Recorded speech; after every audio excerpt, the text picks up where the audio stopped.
Good afternoon. Here's Sam in the Real Love Guitars workshop, and I have here Simon's vintage brand by JHS, John Hornby Skewes, struck Trevor Wilkinson designed guitar, the sort of big higher quality brother of the Encore range, top of the Encore range kind of.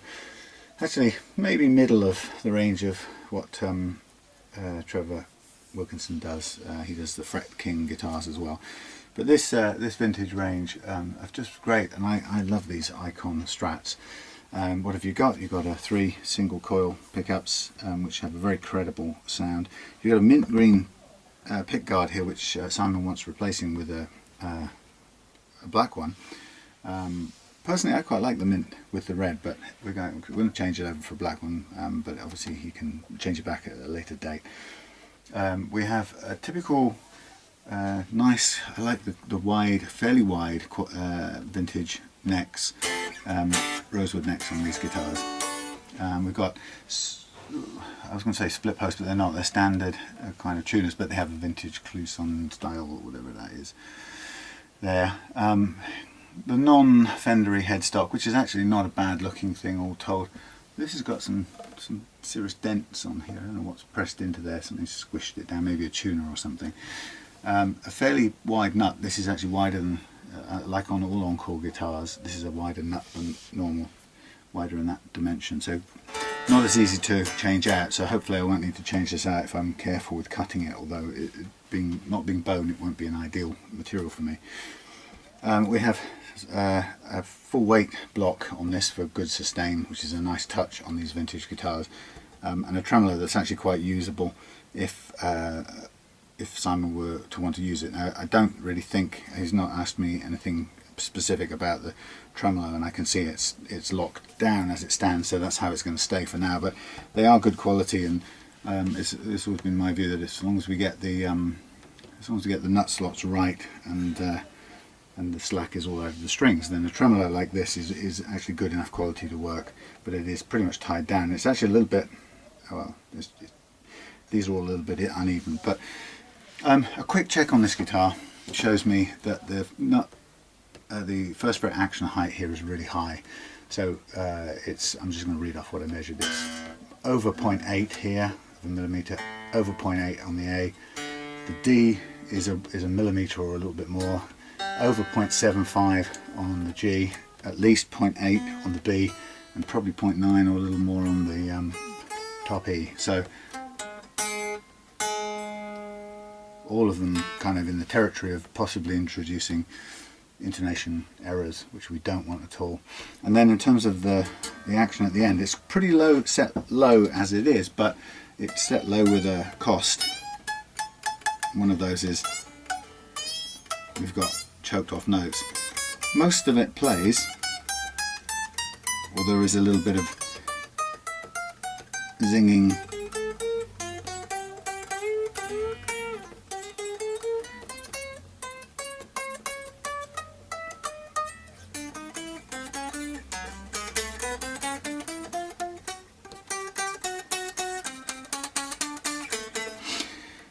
So set very low, but which tells me that's the kind of height of the action that Simon likes, but it's running into uneven frets underlying. And the action setting currently is 1.4 millimeters on the last fret on the low E, just as a comparative thing. We've got 1.4, 1 millimeter, 1 millimeter, 1.2, 1.4, 1.2. Now typically I would probably aim to go 1.5 down to 1.2, something like that. And if I were to do that now and put that sort of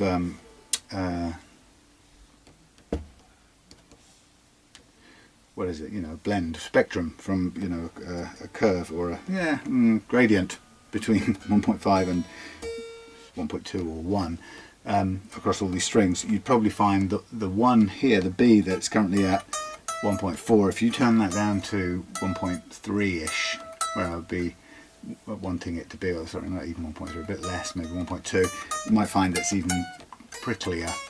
So it's possible. I don't think there's anything that here isn't possible, but I would level out this this pitch, this profile, because it's a little bit uneven at the moment. But we can see the kind of action that Simon's aiming for. Now the other thing is about this guitar that I've noticed, which will be a good thing that we'll take care of, is there's quite a bit of fret wear around this area of the fingerboard. So it tells me that this is the kind of area that Simon plays a lot in. It could be wrong, but that's what the evidence of that's what the stones are telling me, the tea leaves are telling me. Sort of around about there is quite heavily indented, particularly these here. So doing a fret level to clean up or to free up these bends, actually it's kind of doing it now because it's on its back, but we're not getting past a tone here.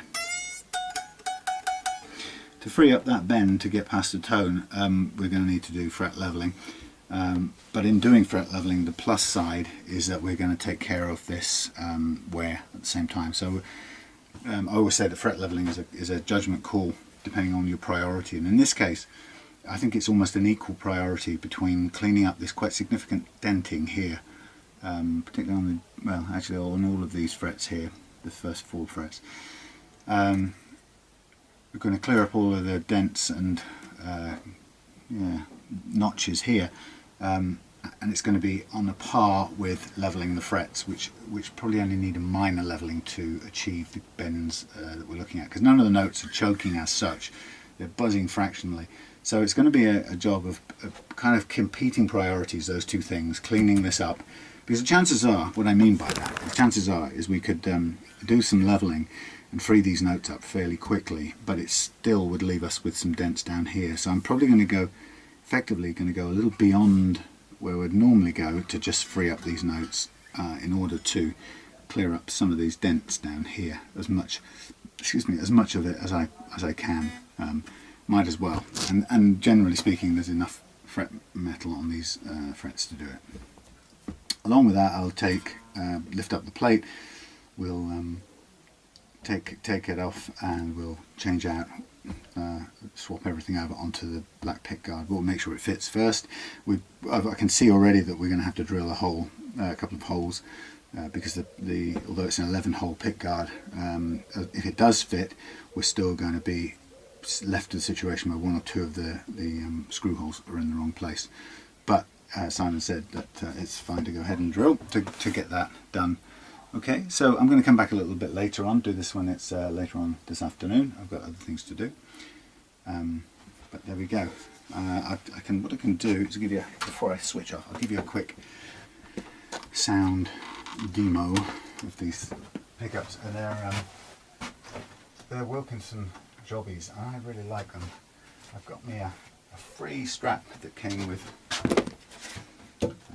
some rotor sound strings, which is quite good. Sometimes I've got as many spare strings as I could possibly want, so right now having the odd free strap instead, which is the choices you can get. If you get the pack with extra strings, you don't get the strap, and if you buy the multiple pack without extra strings, you get the free strap.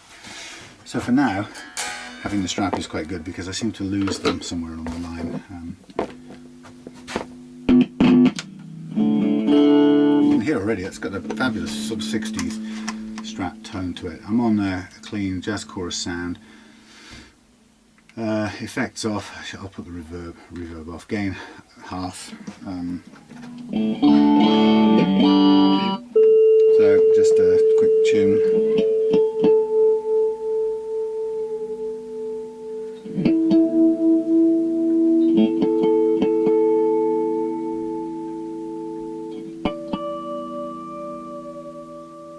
Very positive tuners.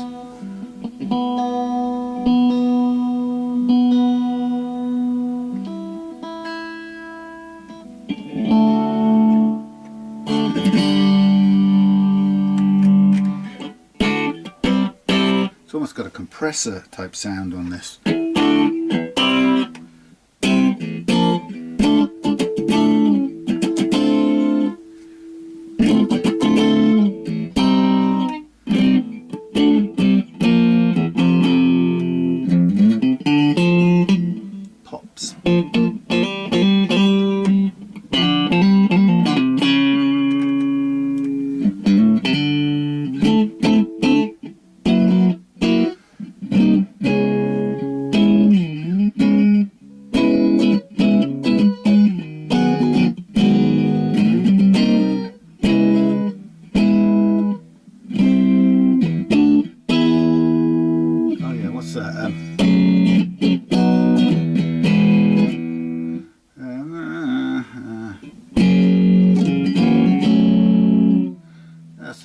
Layla, isn't it?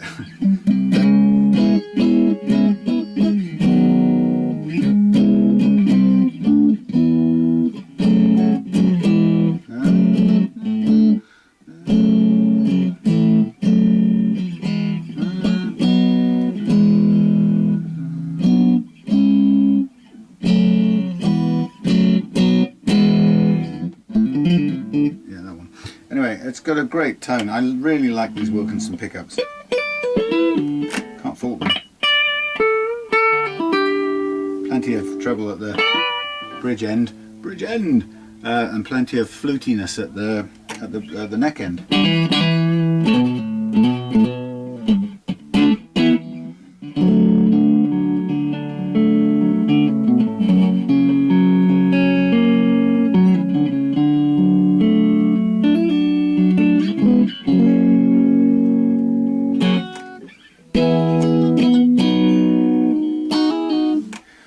Yeah, great pickups. I keep getting these to come through, and it's quite light. I have to say, it doesn't have the heft of an old Korean Squire or even an old Sun Mustang or an Indian made Encore. They've lightened it up, but actually it's a fabulous guitar. I really rate these. And I had an AV6 a while back, which is actually heavier than this. It's the same basic shape Strat from vintage, and mine had 3 P90s with a kind of roll-off control down here that rolled from stacked to single-ish coilish. I'm not quite sure of the technology, but 3 P90s in there. But actually, it was an interesting tone, but it was a little away from the Strat tone.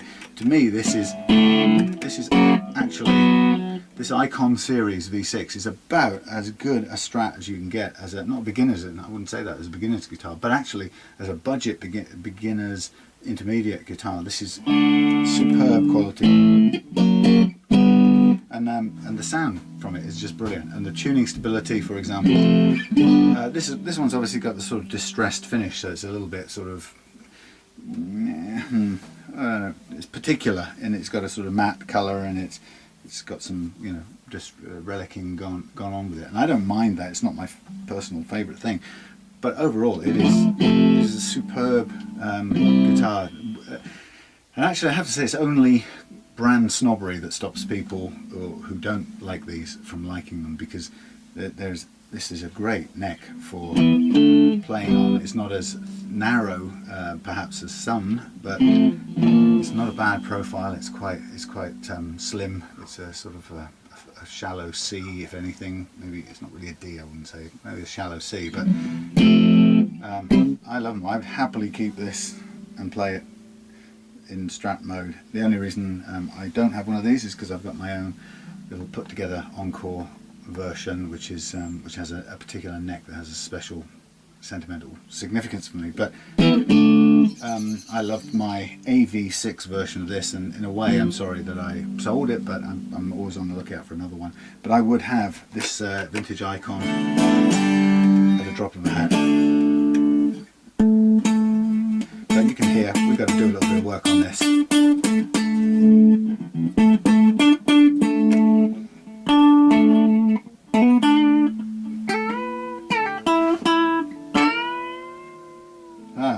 Okay, we're lifting the tremolo. Now, I didn't see a tremolo anywhere in the packaging, so I'm kind of assuming from the outset, Simon, that there wasn't one in there. But it's not a problem. If we wanted to play the game with the tremolo, we have a fair old stack of tremolo arms here, which we can have a go with. One of them being a Wilkinson, at least one of them being a Wilkinson style one. But yeah, very usable. What's it got? Very usable tremolo arm on this type of guitar. There we go. Alright, so I'm going to take back what I said. This isn't hard-tailed or locked down. This actually has a degree of movement in it on the bends. So first of all, it's got a degree of downward movement. So you can give it a little bit of shimmer, which is sort of shadows.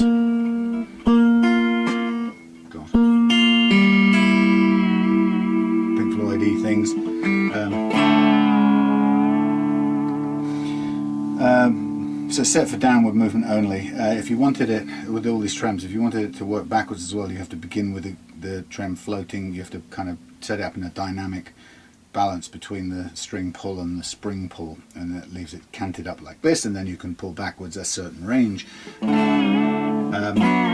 not what it's clearly set for here. It's presumably set like this for just a little bit of downward shimmer. But you can hear a tiny bit of backwards on here.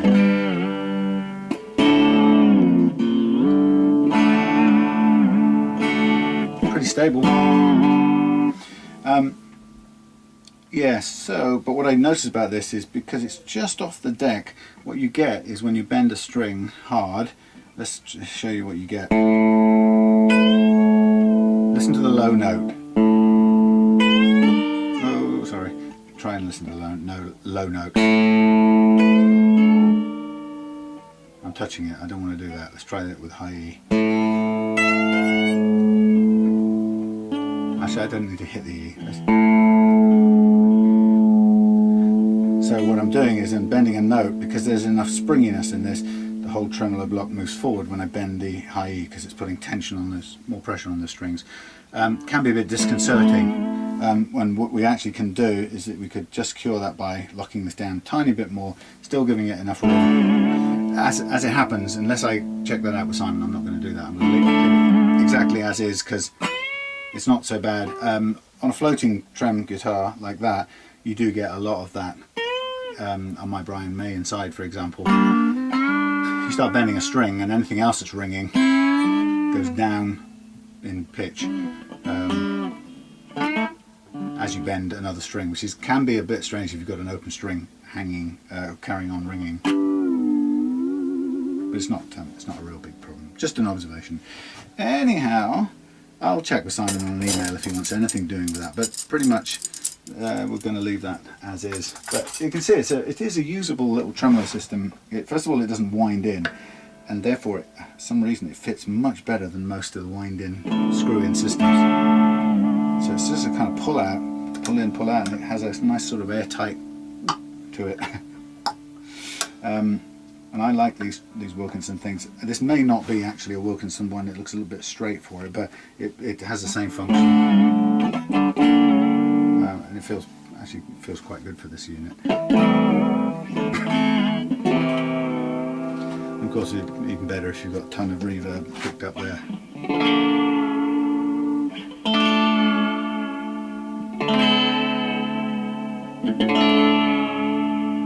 Johnny, remember me. Something like that. 1950s, here we come. But there you go. That's the vintage the vintage V6 Icon. Vintage Icon. Is it reissued? No, it's just the Icon series. Recommend it. Highly recommend it. What a great guitar this is, really. And actually, you can find them second-hand on eBay, quite cheap, relatively cheap. And it's mainly because there is brand snobbery, and people, you know, a lot of people, youngsters in particular, who buy into the whole Fender, only Fender brand type of, you know, worship. Just won't touch it because it's an Encore or John Hornby Skewes brand or product, and it's just a superb guitar. So Simon, you know, totally back up the choice you've made with that. You're spot on. It's a great guitar, great quality guitar, and it's got nice big medium to upper size jumbo frets on here.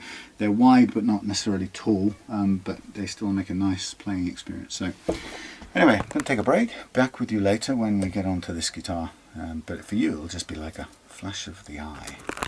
So hello, we are working on Simon's V6 vintage Icon series Strat, and what I'm going to do right now is I'm going to start off by setting the action on this thing down to where I would want it, or where he would want it.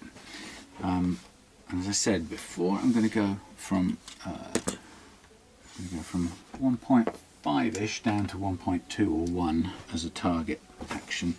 So the first thing I do is get my little measury thing, my adjuster, yeah, you know, the Allen key thing, and I'm going to just go down and set these actions to where I want. Now this is, believe it or not, even though it's sunny and there's lots of light in here, I'm going to use a bit of extra light thrown at me here, and this will probably dazzle you guys, so I'm just going to use this so I can get a really good eyeball on the actual settings here.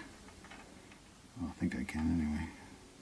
Okay, so 1.5, we're on 1.5 there. I had that as 1.5, didn't I? 1.4, close. And then we're going to go 1 point. We could work it out scientifically, but that's too low for a start, so let's crank this one up a bit. Turning this clockwise to raise it up. You can see when the string doesn't follow the radius of the radius of the neck, you can see it kind of flattens out.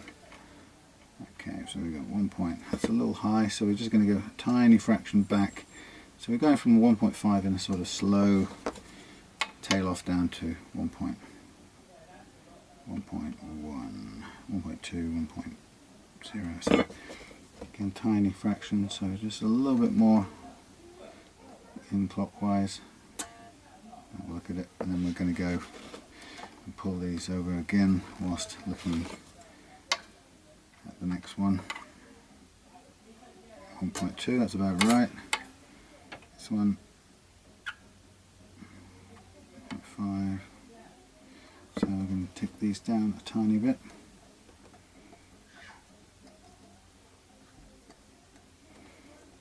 So this is going to set quite a low action for this guitar as a target. I always like to do that so I can aim for something challenging, and we can see if we can make it. If we can't, we always have the option to go back up a tiny little bit, but the lower we start with, the more challenging the action is.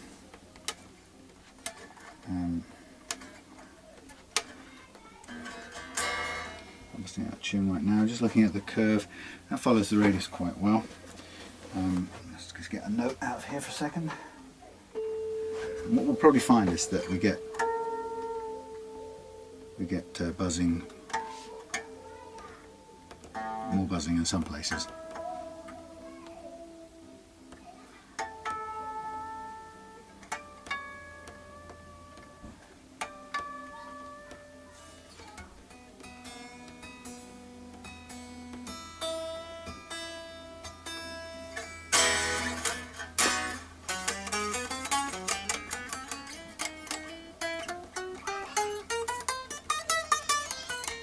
A lot of buzzing going on there, but that's my target action at this end currently, but this is going to change in a minute, because the other thing I'm going to do, I wonder if I can do this with the light but without dazzling you. So I can point you like that with a, no, you're still going to get dazzled, aren't you, unless I put the light behind you.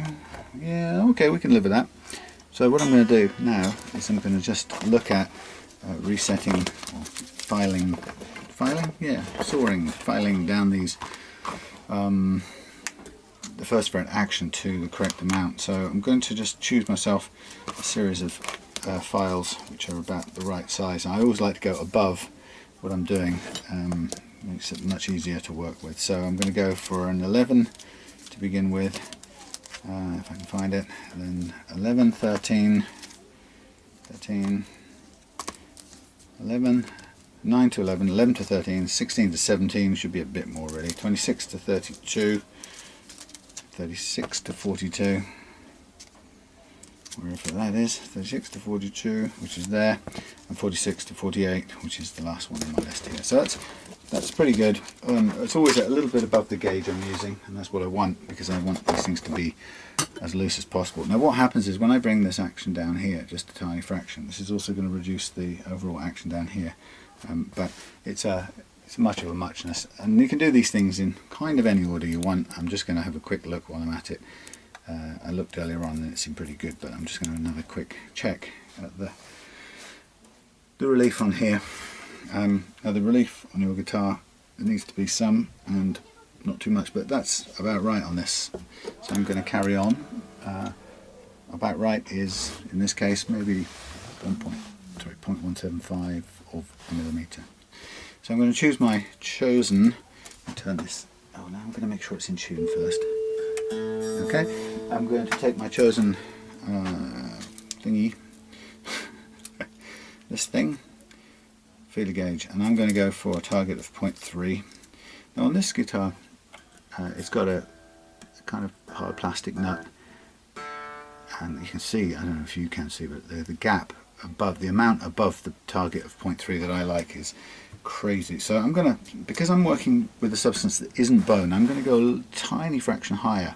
I'm going to start with 0.4, and it gives me a little bit of comfortable wiggle room for my liking.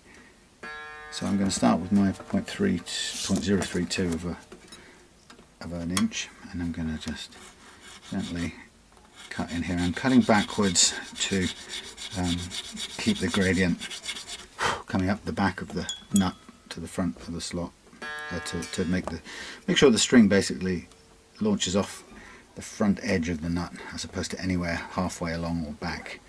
Okay, so now the issue about this material, whatever it is, whether it's graphite or just a kind of hard plastic, is that it behaves a little bit differently from bone, and to my liking it's not quite as predictable, I have to say. So now what I'm also finding here is that we're gonna, when we get this action right, and but the other thing is that it can overcut far too quickly on this material. But when we get the action right, what we probably find is on this nut the string is quite a long way in. We're nearly there. Quite a long way into the plastic, so I would probably want to file down the excess material above where the string sits, because otherwise you've really just got a trench for no good reason. Everything above the strings kind of sitting in the slot doesn't really do anything, and in fact, if anything, it just increases the risk of the string pinching. So this is above 0.4, so realistically speaking this is still around about 0.5, and we can go a tiny bit lower, but again it's a very fine amount now, and it's this sort of area where the tiniest movement, we're right on the mark there. Okay, the tiniest movement though will cost us, and we'll just be below, which is why I went to 0.4 to give me a little bit more leeway really. So I go up to pitch again, just for the tension. I want it at the right tension, and then I take the next one and I just double check. I can see it's too high. Now the beauty of doing this, as I've discovered, is that you get a fantastically light playing action out of the guitar. That's one thing. So there's quite a few benefits actually. You clear out the slot, so you can set the slot with no risk of the strings binding in the slot, which is one of your biggest problems in tuning, in having a stable tuning. So this process of setting your first fret action is a place to ensure your nut slots are nice and free running, which is what I'm doing here, as well as reducing the first fret action. So we're getting to free up the nut slots by going above the gauge of the string for starters. We're also taking them down so that the first fret action is lower, but it's lower for two kind of principal reasons. First of all, I suppose the guitar is easier to play. It's a much lighter action, easier to fret notes and particularly chords when you have a low action down at the first fret. That's a nice to have, a nice to have sort of benefit. And you'd be amazed, as Simon will feel the difference instantly, that this low action here will give him, it'll feel like a different guitar. Far less effort required to play chords down here. That's the one thing. The other thing is that it prevents a fairly common problem that you get. I'm going to stop right there. A common problem that you get when the action is up in the 0.8s and 1 millimeters that we have here, which is that notes played down near the nut go sharp when you fret them. because you have to press the string down so far to reach the first fret, in the sense that it causes the note to go sharp. Now in this case it may not be, it doesn't look like it's causing too much problem. I can't hear too much problem, but it still prevents that happening, which is a no bad thing to have. So this one I'm just going to slack off to move it, and so we're on the low E here, get the right end of it, and once we've done this, then we'll move and go G outwards to the treble strings. Sometimes if I've got a lot to take away and I need to keep the slot open, I'll use a V-shaped jeweler's file to do some of the heavy lifting work, or heavy excavation work, cutting work, because these aren't the sharpest tools in the toolbox.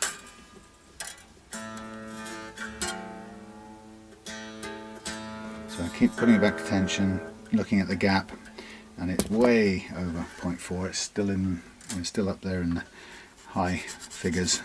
So I'm kind of pressing down and sawing away, but I've got to be careful that I don't over push and cut too quick too soon. So I'd rather take my time, because kind of slow and sure is the way to go.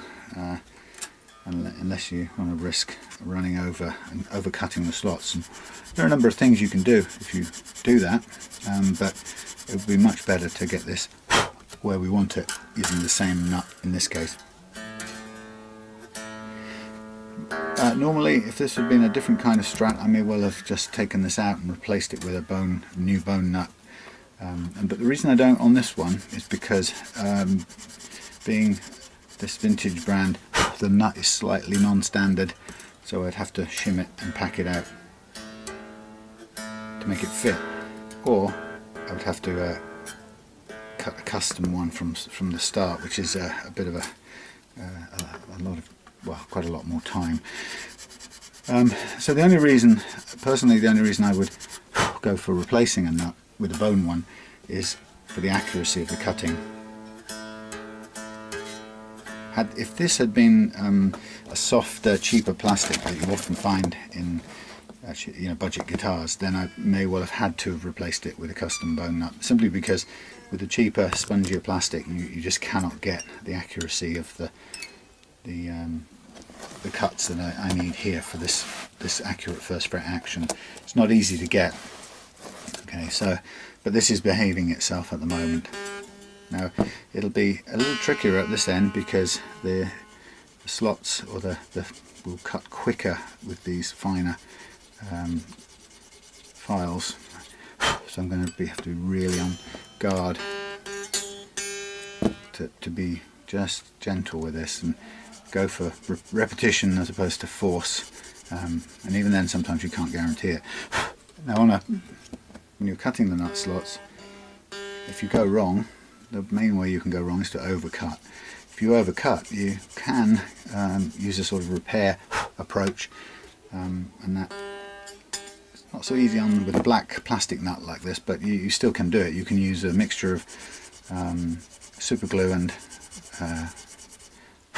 bicarbonate of soda, actually, which is just a white powder, and that and the super glue combined together, they sort of react actually and quickly set to make a very hard cement, which sort of duplicates the nut material, typically, especially if it's bone, but you can even use it on black plastic because it sort of reflects the colour around it, so it still works. And then you can recut that material to get back down to where you wanted to go, and this time stopping short of going too far. That's one get out of jail sort of option. Another one can be to remove the whole nut altogether and give the whole thing a very slight shim underneath it, which brings all the slots up, in which case the one you overcut will possibly be back to where it should be, and you may have to cut all the rest again a little bit lower. Okay, I'm happy with that.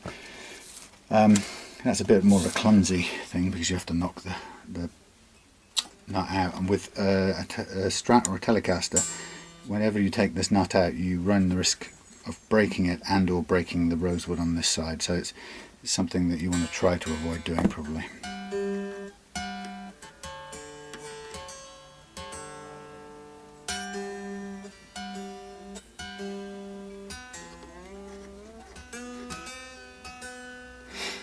Okay, wow, loads of room here. So a slow, patient cut down. Like I say, once I've done this, I may get the Dremel out a bit later on and just kind of cut down on this top of this nut. Obviously it won't be quite smooth and finished, but it's better to have it without all this, probably better have it without all this depth in the slots. Although at the moment it's not a problem providing they're all running smoothly. So I'm going to check and see. It's probably less good to reshape this one because it's plastic. Bone tends to look tidier reshaped. So I may just leave this as is. So I'm slowly getting down. It's not cutting quite as dependably as bone does. I can feel it. It's a little bit more, it's kind of compacting it, as opposed to, there's not much in the way of plastic dust coming out the back. So we're sort of getting to where we want, but it's hard to monitor its progress because you're in a deep plastic slot and you really can't see anything coming out to tell you the amount you're cutting, whereas bone very kindly shows you its little powder. As you cut it powders. This seems to, as you cut, this seems to kind of either push it aside or compress it or something. You just have to keep hoping you're getting close. This is very close actually, so I'm going to stop right there for a minute. You can see there's a degree of I like the feel of it, it feels right, I'm stopping there, involved here.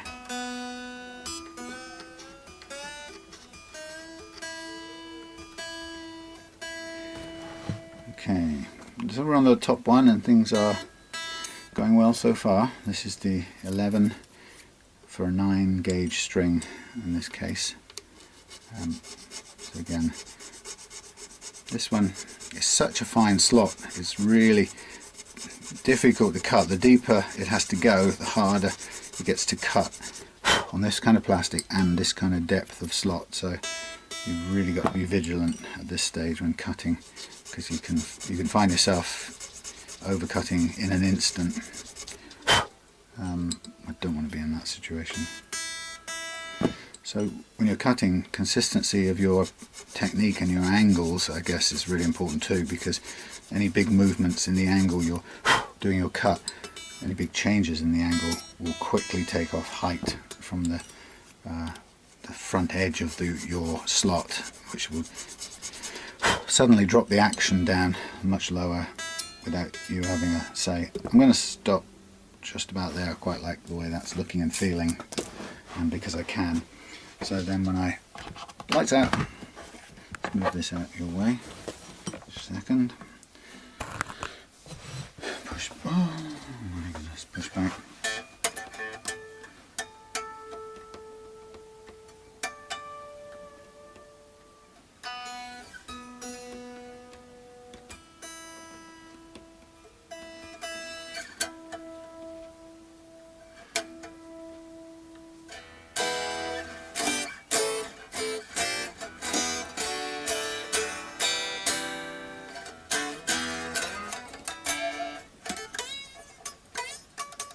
Okay, chokes out on the bends, as we know. So what we've got so far, we've got a nice low action over the first fret. Now that's done successfully, keeping the same black nut which fits the style of the guitar, which is good. And there's absolutely nothing wrong with it as an anchor point, and for a sustain or the sound, it's not a problem. This hard plastic, soft plastic, it still does the job. I mean, it's the degree to which this is solid and makes a kind of joint with the slot. If it's loose and rattles in the slot, that's not good. And if it's soft and the string can buzz around, that's not good either. But ultimately, the amount of difference that it really makes when you have one kind of bone or a brass or whatever, the tiny amounts of the variation in solidity is so small that they really are tiny. Now I'm just going to go backwards again and get these glasses out again. I just want to double check the action now that I've lowered the first fret action. We expect to find it a little bit lower down here, tiny bit lower, so I'm just going to check that I'm happy with that. Okay, so we're about 1.2 there, so it has dropped off a little bit, and I'm going to rise. What I'm going to do with all of this, I'm going to do half a turn clockwise with all of these. Okay, just half a turn. Let me just see what that did there. That took us to exactly where I want. So half a turn without having to stop and measure everything now on each of these is going to bring me, it's going to kind of make up for the difference we just made there by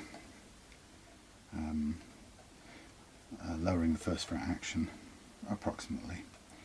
That's just going to bring a consistent amount up all over, and then we can go from there. So having set the action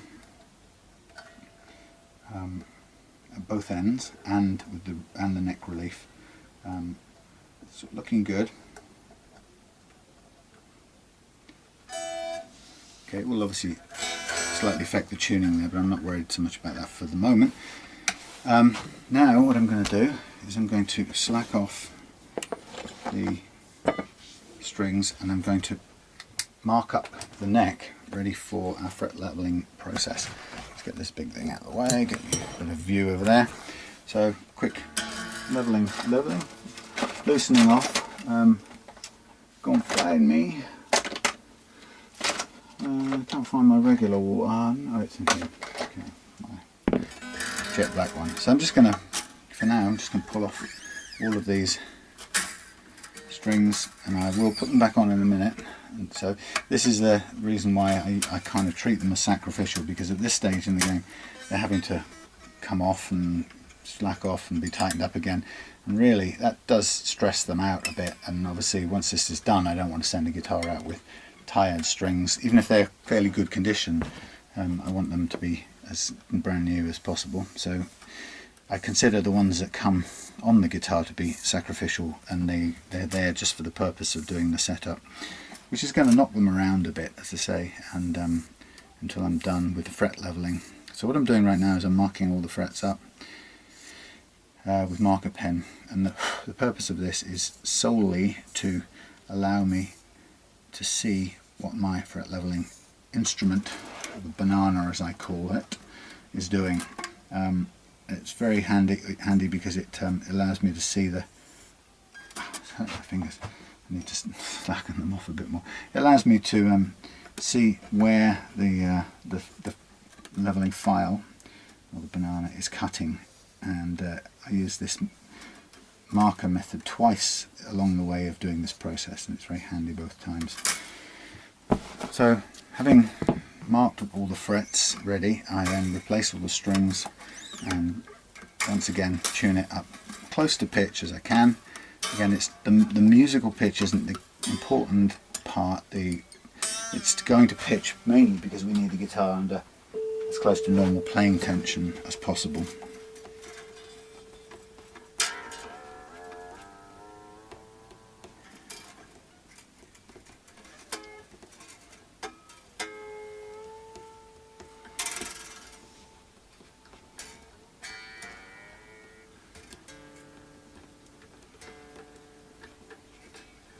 Be with you in a minute.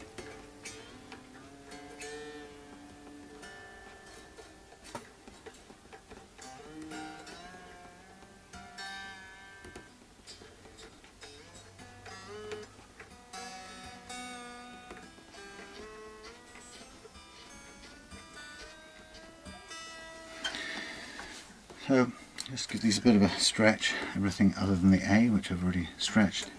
And then tune them once more, get them to pitch.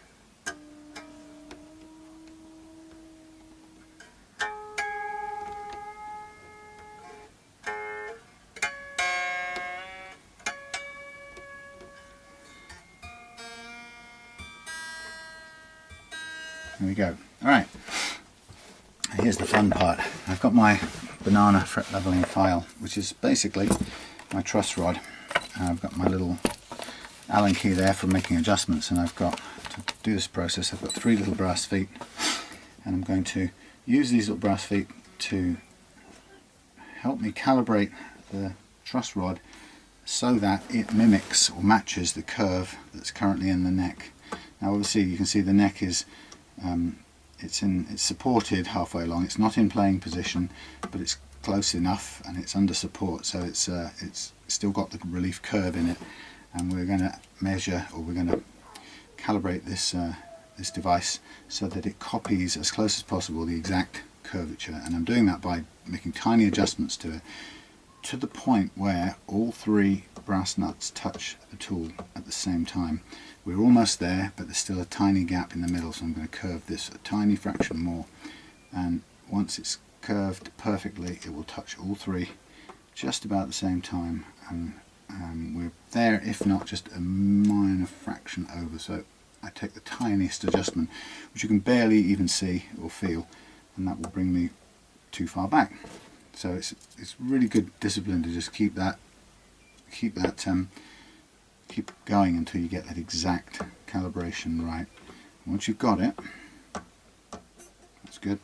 Once you've got it, then you can take off the little brass feet, drop off the first string, high E, use the spacer to spread apart the springs to give yourself room, and then I place my leveling file, or my banana, what I call it, onto the frets, and I work the file up and down on here. Now this, I can't remember, this feels like 220 grit, which is absolutely fine. It's a bit tougher than, a bit rougher than I would normally use, but this is just a bit of paper I have pre-cut. So I'm just working this up and down across the gap where the E string will travel. So it's where it normally sits, plus either side obviously a little bit, and then I stop and then put the bar to one side. And what I'm doing at this point is I'm looking in a kind of diagnostic eye at this, and I'm going cutting, cutting, cutting, cutting a lot, a little, none, none, none, none, none, none, a lot, oh, a fair bit, fair bit, fair bit, quite a lot, little, little, fair bit, none, some. So you can see that it's just touching there as well. So it's cutting in 3 different places, or at least 2 different places, but not so much in the middle. Now that could be because these frets are low, or it could be that I've calibrated just fractionally short on the curvature. So I'm just, for my own peace of mind, before I do anything else, I'm going to go back and just double check my calibration. There's no harm at all in doing that. And if my theory is right, what I expect to find is that I would have a little tiny gap here, if that's what this was telling me. As it happens, there is no little gap there, which means this is correct. If it's not cutting frets here, it's because they are low compared to these, and that you have to trust the mechanics of your tool at this point. Now, the question is, this is the interesting thing about using this technique and not any of the other techniques. You have to bear one thing in mind. I'm leveling these frets only to make them play at the preset action that I've chosen at both ends of this guitar, including the curvature. That's the action I'm aiming for, and I'm only leveling until it plays as well as it can with that action. So although I'm not cutting these in the middle, the issue is, the point here might be that I don't need to, and the only way we know that is to put our bar to one side. I'm going to get my pick and just put the guitar up on its edge, and the question is, how well is it playing?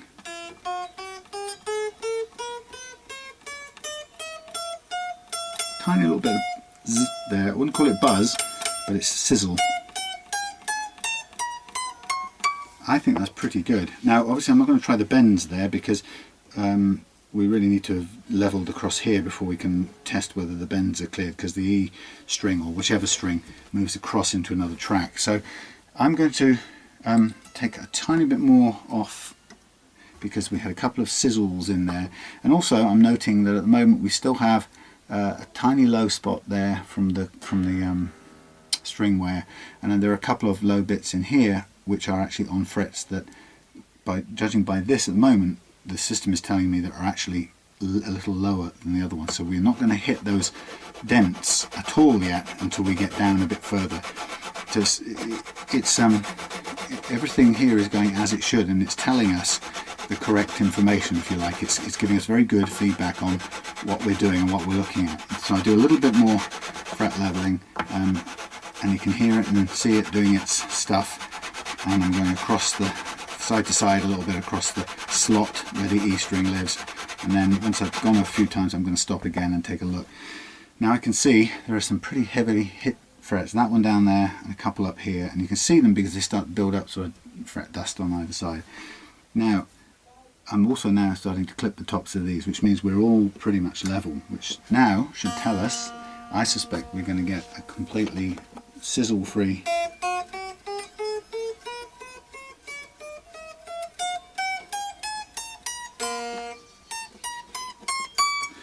to all intents and purposes. That is fine, okay, but it's, you can see it's taken us a little bit of leveling. Now within that we've taken some of the notches away from this end, but there's one on that fret that we're not even close to, we're touching, but it's not significant, and you won't see it by the time we've polished and sanded it all out. But we'll keep an eye on those because they're sort of competing with priority here. So the thing I do then is I take out the B string. I'm going to use the same calibration, so as the banana tool is currently calibrated to do the B slot, and then I'm going to recalibrate again when I move to the G track, or down the length of the neck. Now what happens is when you start to use this on the neck, what you'll see is the deep chips or gouges, you'll see them because they're like little gouges with black marker pen in them, and that tells you how deep they are because your file isn't touching the bottom of that little notch. But that's okay, we're not, first and foremost, we're not grinding our way to the bottom of that little valley. What we're just trying to do is get a balance between all the strings playing well on this guitar and getting as much of the notchiness gone as is possible without taking too much fret material. So let's say it's a judgment call.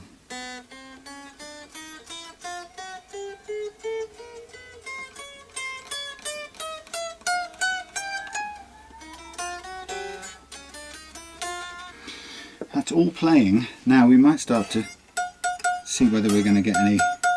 Okay, so somewhere, so just as we come over here we're choking off, but you can see we haven't touched that area yet. So we're hoping that by the time we do this next track, and I'm going to recalibrate for this, by the time we level this next track we would hope to hear some slight, we'll get a little bit more bending out of that E string as it comes across into the G track. Now it isn't guaranteed. Now the other thing just to note is that that's not moving, so we need a little bit more curvature at this stage. It isn't guaranteed we can get to it. Sometimes the angles are just, or the clearances just don't work for it. And the reason can be if something that can contribute to that, for example, is the tightness of the neck radius. A 9.5 or a 7.5, for example, like the classic strats, and this is probably a 9.5. The tighter the radius of the guitar, the harder it is to bend strings without them choking, particularly if you have any fret unevenness in there at all.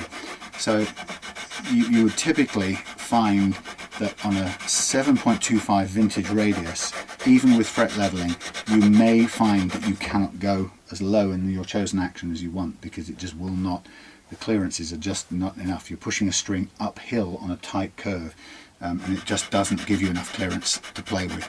So there are some limitations, and this guitar is probably, like I say, a 9.5. I haven't measured it, but I think it's a 9.5 radius. That's kind of second tightest to the vintage 7.5. So we may find that it just doesn't tolerate bends on a 1mm action, but we'll see where we can go. So I'm just looking down here.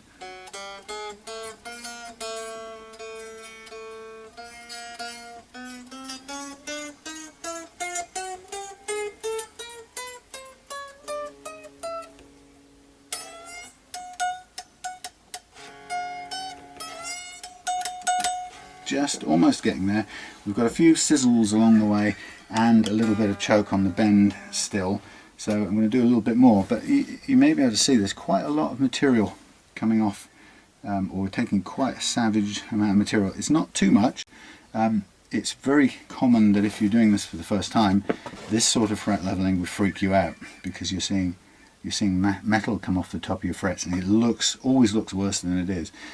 So we need to take a bit more to get that little free up that curve. When I tell you, you know, that the clearances of the strings are minuscule, they really are. At this low action, and on a radius of 9.5 even, the clearances of these strings are so small that it's unbelievable it even works anyway. So we're going to keep going, but another reason is because we've also got some chips or grooves here that we could still usefully get out. So I'm just going to keep going a little bit more, using my thumb just mainly to guide the banana tool, as I call it.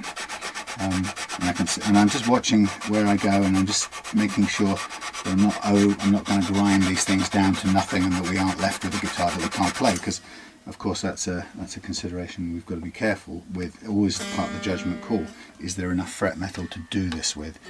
And if the answer is no, then you're faced with the choice of either keeping the unevenness and thereby an enforced higher playing action, or possibly go as far as refretting it if it's special guitar.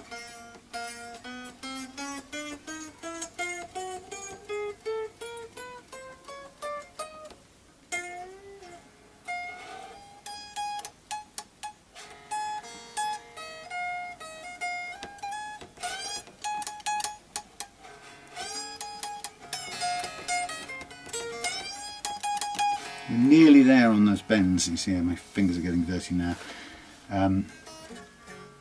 But again, like I said, this is a very, very low action. We're playing with, at this stage in the game, we're playing with an action on the, well, that's just the E that we're worried about, isn't it? We're working exactly a millimetre on the, well, a millimetre on the E, and maybe 1.2 on the B. So they're very low actions. A tiny adjustment in the action would clear that off, and that ultimately, once we've leveled out as far as I'm comfortable doing it, that may be what we end up doing. But I'll leave that sort of judgment to the end. I'm going to do a little tiny bit more on this G slot, and then I'm going to move across. But like I say, it's constantly doing this judgment call, and at each time, if you're doing it with, you know, we're working under this much precision, it doesn't hurt every time to just recalibrate to make sure, because a tiny difference in the curvature of this will make all the difference to the amount of bend you can get, or whether you're choking out on a bend. So it's that precise, really. You'd struggle to measure some of these clearances. You could hardly see them, but they're just enough for the string to ring out. So I'm just going to gently work this backwards and forwards and let it kind of roll across onto the B track a little bit, give it a smooth ride over as possible, and then stop. And I think that's as far as I want to go. Whatever happens, if I don't get the bends I want out of it now, I'm going to just get them by making a minute. We've got them. We've got them, so I don't need to make an adjustment, but we'll see how it all shapes up at the end and do a minor tweak if we need to. But right now, that's got it opened up, and I'm now going to just recalibrate for the what I will call the D track, and it's actually kind of feels like it's flattened out just a tiny fraction. But it's so small, you've got to have done this quite a few times to even be able to feel the difference between these things that I'm talking about, and until you have, you probably wouldn't be able to feel the difference that I'm talking about. But you do get it very quickly if you do it enough times. Well, you do get it quickly when you do it several times. So now I'm again just working on the D track, again side to side, maybe a bit more focus on the actual track where the D string sits in normal play, but bearing in mind that we're going to want it to work either side, and we don't want to hollow a little trench out. We want to kind of have a consistent blend across where we left off on the last track, is how I call it. So I'm just, away we go, and then again, as always, stop and have a look. And again, these section here is it's clearly lower. We're only hardly touching them with the fret leveling, but we're listening for the play. Tiny little bit of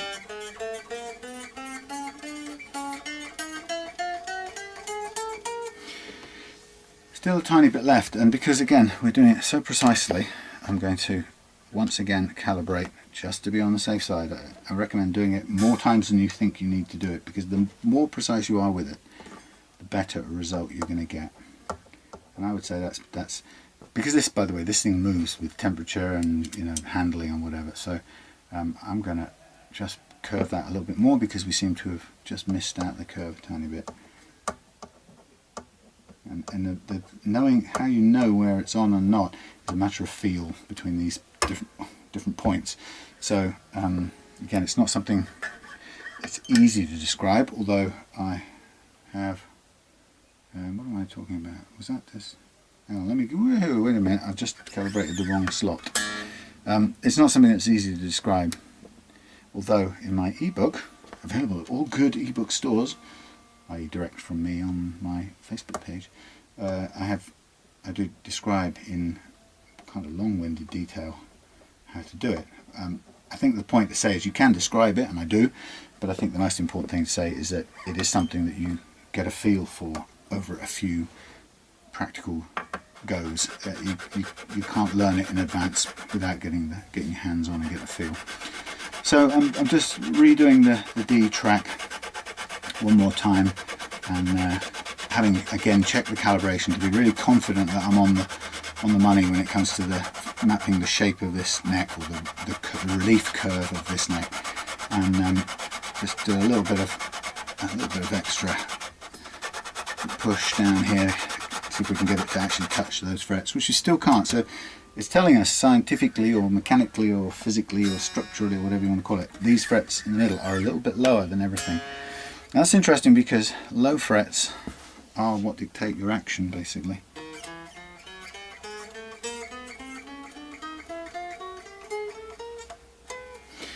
Low frets are the ones that dictate your action. So basically, if you think about it, a low fret makes the next one high. So you're limited by high or uneven frets, but lowness makes the next one high. So if you're trying to level them out, it follows that what you're really doing is you're chasing downwards to try and level things out with the lowest fret in your sequence, which can be, again, another part of the old judgment call. So that if you have a fret that, in fact, I've had a few different things. You could be in this position now and you start doing your leveling and you find there's one fret that you don't get anywhere near, and no matter how much you level, you're still getting a choking when you play notes there. And actually I've been in a situation where I've stopped and done a very careful check and discovered that that fret is from a different gauge of fret wire. Either it was done accidentally or wrong in the factory, or maybe somebody's done something in the past, a previous owner, and they've replaced or refretted the guitar, or replaced just one fret with the wrong gauge of wire. It's just not impossible, and if it's a second-hand guitar, you might not know exactly what's happened to it, but a wrong gauge fret can cause such a low spot that you could be in danger of grinding all of your frets down to, if you like, bottom them all out to meet that one low fret, when in fact if you could detect that early enough, it makes sense to pull that fret and replace it, and thereby preserve as much of the material on all the other frets. Because what you don't want to do is turn a whole bunch of nice jumbo frets into a low thin fret that somebody has fitted by accident.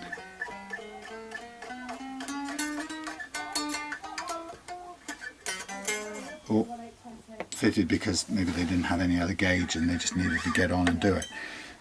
So, like I say, it makes sense to be kind of forewarned with that, because it's a possibility that that's what's going on. So if you do see a couple of frets that are just seem impossibly low, there doesn't seem to be any reason how any kind of manufacturing process could actually push them in that much differently from all the others. You could be looking at something that's been refretted with the wrong gauge of frets. The other thing that can happen, as it happened not so long ago on an acoustic guitar, is somebody had dropped the guitar or dropped something on the guitar and it had bashed something across a series of frets here, and they'd evidently filed the frets down there to clear up the gouges in the material, and it had sort of, at the action they had it set at, that had sort of fixed the problem. But we're good.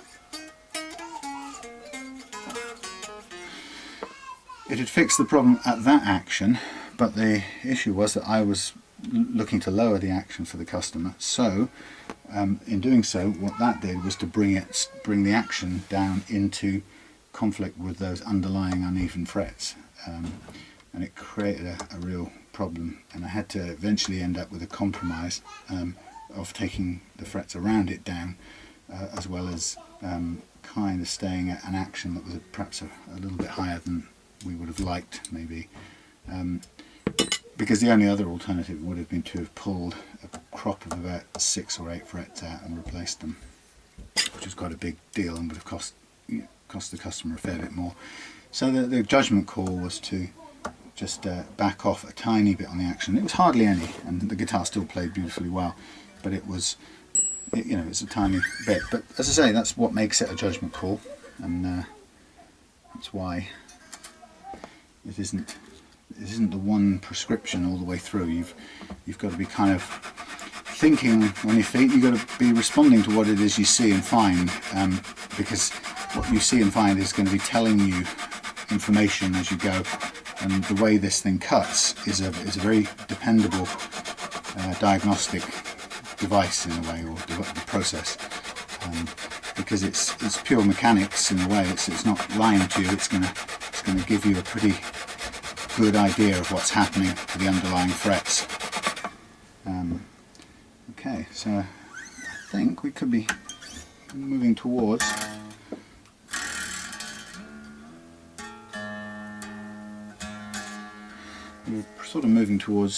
being ready.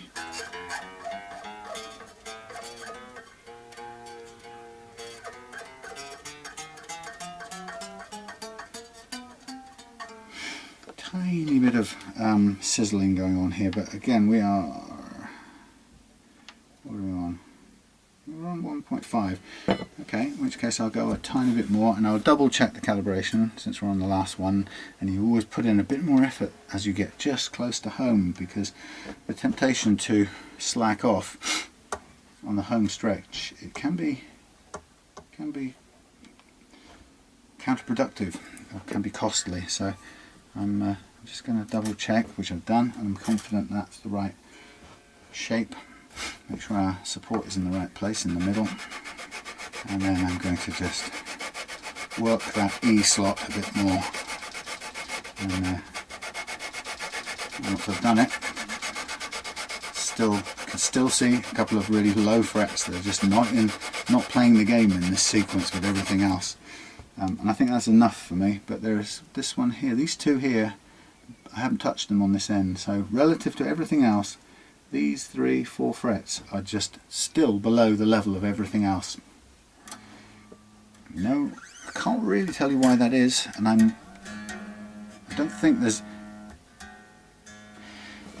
not sure I can see how anything in the actual fretting process could result in that much difference, that we've taken that much material off and they're still not touching the underlying frets.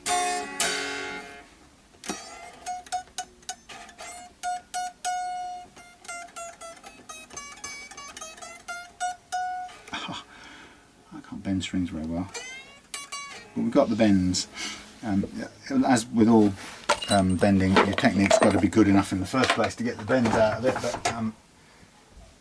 But the other thing is, there's an interesting misconception I've heard people talk about or speak of, and it's just one worth considering. Some people seem to think, and it's a weird one, but some people seem to think that the height of playing action has something to do with the ease with which you can bend strings. So they kind of say, oh no, I want a slightly higher action because I want to be able to, I want to be able to do string bending. And actually, it's a bit of a misconception, because the height of the actual playing actions, i.e. the height of the strings above the frets, has no relevance to how easy or hard it is to bend a string sideways. How easy or hard it is to bend a string sideways is dictated by the overall height of the fret. When you put, it doesn't matter if your string starts 6 inches above here, when you press it on the fret, it is on the fret. Like like a string that was only 2 millimeters or a millimeter above the fret. They still stop at the same place. What's different, the only thing that can be different, is on a fret on a guitar with tall frets. You've got more room for your pad of your finger to get alongside it. On a guitar like this, which doesn't have very tall frets at all, they're quite wide but not tall, it's actually slightly harder than some of my guitars to bend, because you don't, between the top of the fret and the level of the fingerboard, there's not as much room for the meat of your finger, if you like, to get alongside it. That's why the more worn out your frets are, the harder it becomes to bend, and your fingers tend to start skipping over the top. For me, this is too low for my personal liking. Anyway, not because we've leveled it, but too low because of the original, the gauge of frets are wide, and I'd call them wide and medium low. I like tall and wide, so I have a lot of room to get my fingers underneath, not underneath, that's not correct, but alongside fret, fingerboard, top of fret, fingerboard. If it's low, there's not that much different distance to get your finger alongside it. If it's taller, your pad of your finger has a load of space between pushing the side of the string and touching the fingerboard. It's easy to draw it, but anyway, I think I've drawn it in my ebook. But so anyway, this is where we're at. I've done it, we're done. We have got the lowest possible action on here at both ends. Even if the action wasn't a tiny bit lower at this end, which I think it is, I think, Simon, you'll feel the difference with the amount of grip required. The fret chords down at this end is minuscule, minor. Okay, so I think you'll enjoy the difference, and the fact is you can get the bends. Now, when we come to polish this out, the polishing process will also take a very small fraction more material off. So if we're just there now, it'll ease it up that slight bit more as well, so it'll only become slightly easier from this point. So what I'm going to do next is I'm going to take these strings off and throw them away. No, I'm not going to throw them away, I'm going to hang them up as reusable sacrificial strings, because actually I don't have that many sets of the strat length to use for that purpose. So I'm going to keep them for sacrificial strings, and then I'm going to get them out of this locking thing. I'm going to take the strings off, and then we're going to mask off the fingerboard, and then I'm going to take a tool and re-profile these frets, which are now slightly flattened because they've all had most of them have had some material taken off the top, and we don't want to leave them in a flattened condition. We want to reshape them without going any lower. Obviously, we want to keep the basic relative height that they all have to each other, the tops of them, but within that, then I want to take down I'll reshape them without taking them any lower, so that they have a nice arch form shape, which is what you want them to be like in order for them to play best they can. And then once we've recrowned them, or reprofiled them is a better term, I think, then I'm going to polish them all out with a sequence of sandpapers and what do we call it? Micro mesh pads, and in doing that we'll get them, basically polish it up to a nice plain shine. Once I've done that, I will take the pickguard off, just check the size of the replacement for fit. There's no point pulling everything off the original if we aren't going to get a workable fit. And I've done my best to match it up, but buying online is always tricky. So we'll lift up the pickguard, disconnect the earth wires from the jack plug, or the wires from the jack plug, and the earth wire to the tremolo claw, and then we'll just make sure the scratch plate fits. Now, if it fits, we'll do a changeover of all the equipment, and then put it back together, and then restring it with new strings after oiling the board a little bit. So what I can see, just before we go any further, I can still see there are some dents on here, but they're much smaller than they were. My judgment call is not to continue going on taking more fret metal out of this neck in order to just get rid of these things.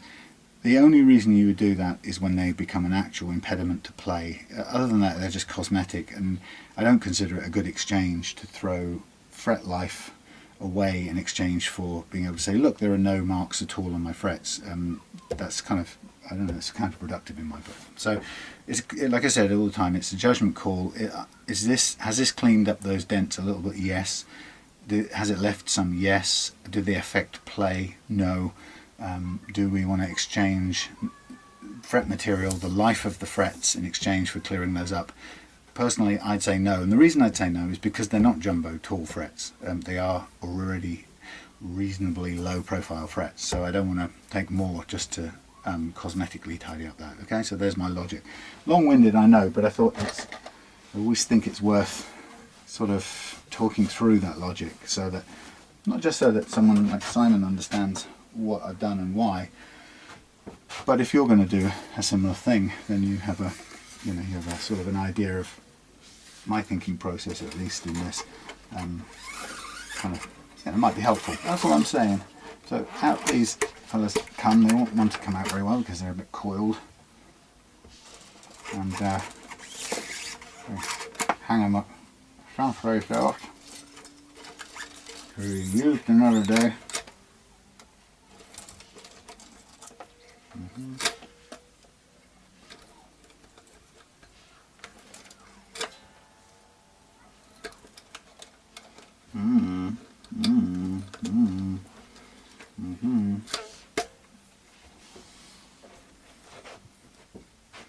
Okay, that's that done. Right,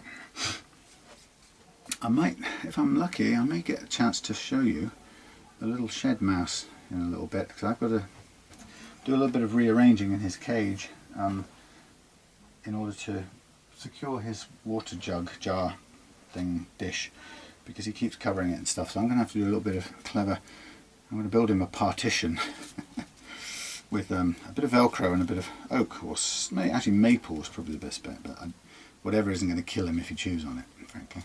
I mean, wood's wood, so he should be okay. I'm going to hang these strings out of the way, although they are not very well wound up. Okay, so, but yes, I'll bring him out and hopefully I'll show you, introduce you to him. So I'm just going to mark these up again anyway, because I'll need that. We will see, the time that we'll see the dents show up will be in a minute when I use the profiling or the crowning file on this. It really will. It'll take all the black marker away except for where it is right on the top, a little strip along the top, which is what we want to leave it untouched. But it will also show you, you'll see the teeth marks where the wear has occurred, and it will show up because it'll still clearly have black marker pen in the gaps. But I'm not going to use that tool until I've done the whole masking off game to protect the everything. I've got to clear this place out now that relatives are gone. Anyway, that isn't low tack. Let me just check, is this low tack? Might be, but it's not even put on right. Might be, that isn't, this is. I don't like when it isn't. Okay, so I think what I'll do, I will carry on doing this. Sorry, I normally shut off, and this is a boring part of the thing, like everything isn't, but I'm just going to carry on doing it because I want you to see the marks left by the wear. I think that's quite an important little detail.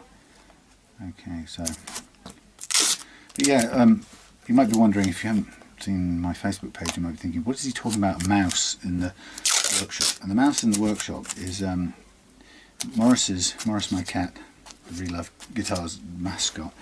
Morris's sister, Yummy, is a pretty effective hunter, and she has been recently catching a lot of things, and I in turn have to catch the things off her, and in doing so I get some wounded ones sometimes, and one of those is currently residing in the shed. Hey you. Telling mouse tales. Telling mouse tales, yeah. Why on earth there are mice in the shed in the midst of all of this. And I was going to get him out, and actually while you're here, that might be a really good I've got to build a little wall. I'll show you now. He keeps. Oh, has he drunk all his water? Okay, let's. What I've got to do, I've got to make a little partition that will hold back his straw, so it doesn't go over his water. Now you're laughing at me. Wait. I've got loads of little bits of. Where does he get his water from? In the wild. In the wild. I don't know. And it will probably have stuff covered all over it. Do you think he'll be able to live in a maple world? Let's ask him. I'm a party girl in my maple world. Where's my my last bit of thingy? We're going to get the fella out. Are you? So what I'm thinking is, if I do a bit of Velcro there, I can stick that up there as a partition that only comes. Oh, here, it comes too far, doesn't it? You'll never find it. Shall we see? Right. So what I'm. You'll have to train him. Right, Let's do mouse training classes. No, I'm sure he'll find it. If he can't get his way around this doorway, he doesn't deserve to live in Is he still alive? Well, I'll find out in a second. So here's my plan. I've got Wingy written on here, but he doesn't mind. So, how do you know he doesn't mind? what am I doing? I'm sticking the furry bit on this thing and the crunchy bit on that thing. Right. So, sorry audience. Tell you what, Claire, do you want to lift up the camera off its Velcro and bring it over here? Yeah, that's it, cool. And then sort of point it, no, not at me, like that. Hey, right, so tall and thin bit here. I'm just trying to give him a chance. A little bit on the bottom, not much. I want him to have water all the time and not be caught out by spilling it or filling it with hay. So here's my plan. I go like this, I go like this, I go like this, take his water jug out, which is also velcroed in right now. For a second, I go like, oh my gosh, he's tipped it all in there, that's why it's all grotty and wet. And there's his food bowl. Is it like playing with dolls? It is. Grown up. And that's it. Right. I'm going to be a bit godlike here for a minute, Mousy. You just have to put up with this.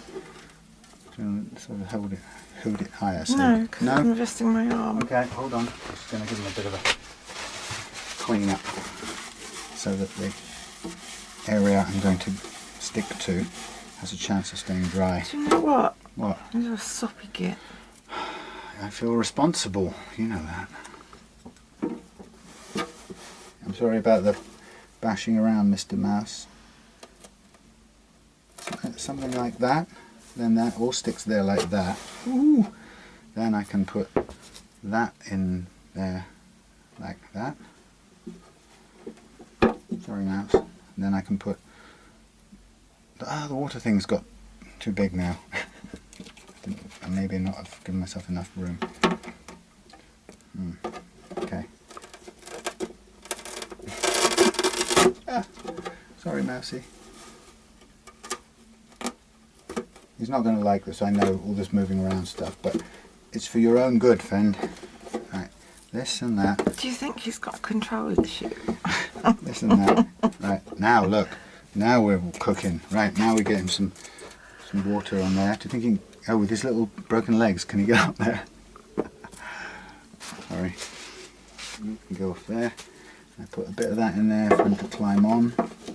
A little bit of a leg up. Where's that gone? Thank you. Sorry, Mouse. Bit of that on there to help him up in the corner. I'm getting there. Trust me. Look, I'm really pleased you can help me with this, because without you, I would be all alone. I know. Whew, this is going to be really good because it's going to keep him dry, and we're going to see him in a minute. Keep him dry. There's his food. He's got all this area. Yeah, no, that's good. You know what? You've also got it the wrong way around, because he probably needs water more than food. Well, he can get to both, can't he? Crawling along this little... Yeah, but the water's too far away. Oh, you'll get there.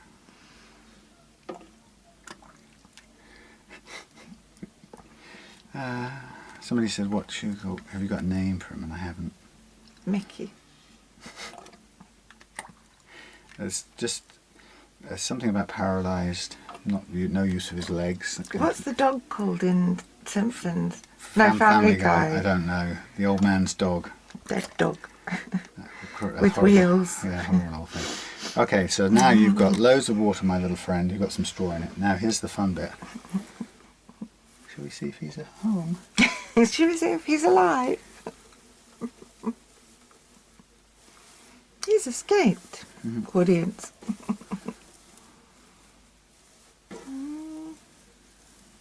No, he's properly nested in there, little chap. He's gonna get him to bite me. Are they Heck, I can't find him at all.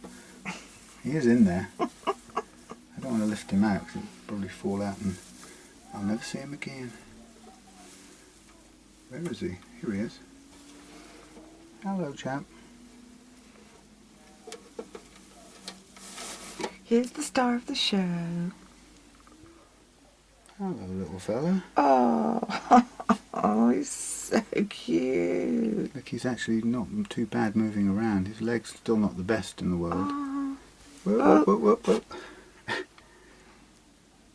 Hello. Isn't that cute? Yeah. He's looking well. There you are, a little quick personal appearance. Okay, that leg doesn't work so good, but he's getting around. In you go. It's all for you to do your thing. You saw him, he's well. The Real Love Guitar shed mouse with his new Des Res accommodation, separated from the straw. Alright, my friend. Thank you for that help. Back you go. There's that one. Now let's go anymore. We're done. Brilliant. I'm pleased with that. That's solved the problem. Thank you. Thank you very much, dear. Thank you for my tea and for my pet help. Right, we'll go back to... We're back in a minute. Any advice on how to fix broken mouse is welcome. I think nature's doing its thing and I think it's repairing itself, but we can but hope. Okay. See you in a bit. Right, I'm going to stop the video now and see you in a minute when I've done the thing on the thing. There's a much greater chance of Look who we've got here. winning a seat or two. They currently have 3 of the 14 Welsh seats.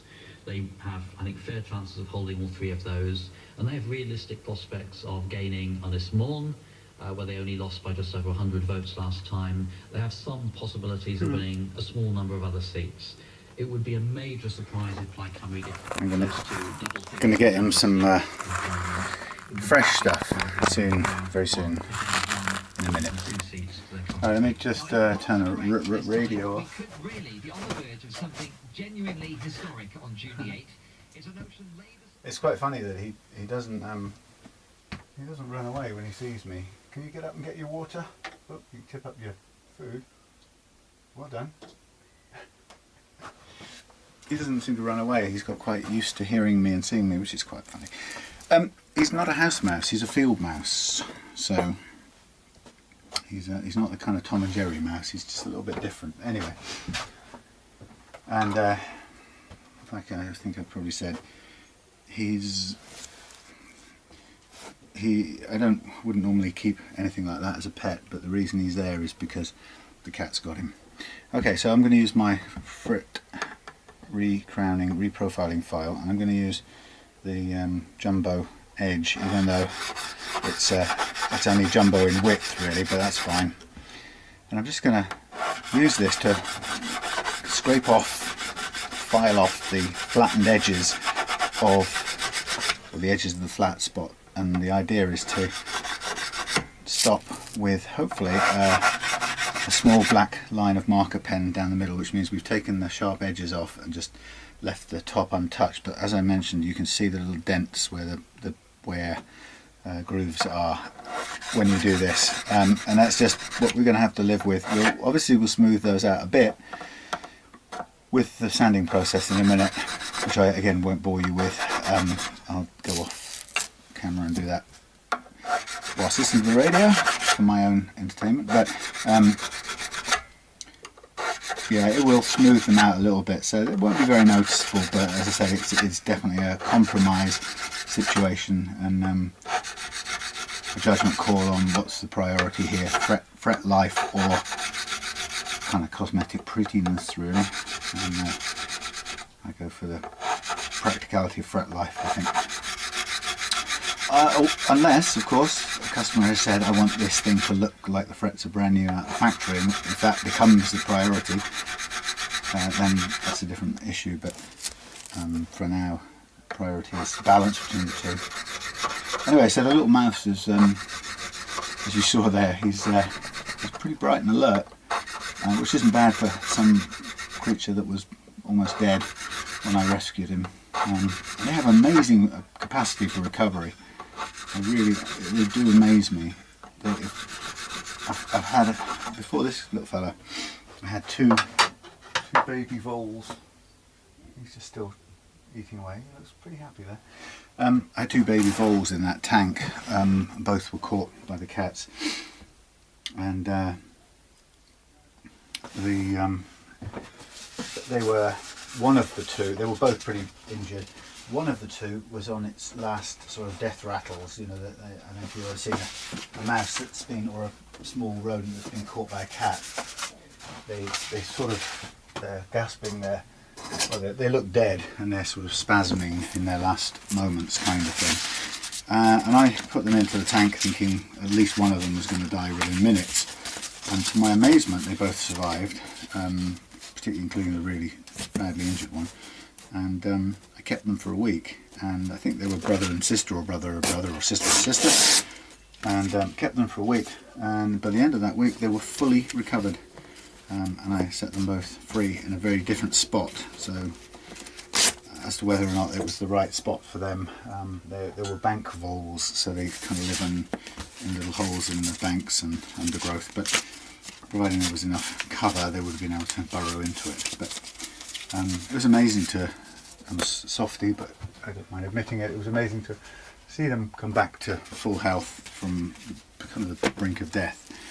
The fact that it was my cats that did it is another story altogether, but yeah, so that's why he's here, this little chap.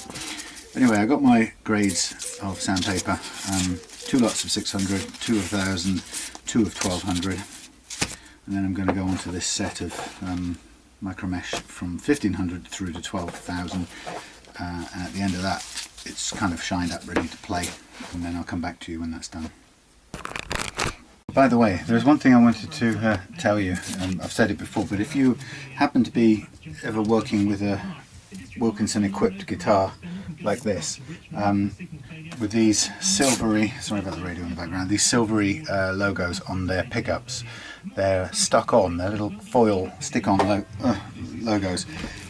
Cover them up, so if you're going to put tape over them, put something over, paper first and then tape, because the masking tape otherwise will lift off the little silver letters, something I found the hard way. And as if by magic we are done. The frets have been levelled, re-thingied, whatever the word is, reprofiled, polished, and yeah, shined up. So that neck is now ready to go, is ready to play, ready to be restrung. I'm just going to clean a little bit of the goo off here, because the frets were fingerboard, actually was a little bit yeah, used, well used. I mean, some of this is marker pen, by the way, so don't worry, Simon's fingers aren't really that dirty. Anyway, so so give the neck a quick clean through, and what I'm going to do then, before I go any further, is I'll just oil it once and leave that sort of settle in. Sorry, rattly things. Leave that settle in, sink in, and then I'll get on to the checking the replacement Pickguard and see how we get on with lining that up to fit. And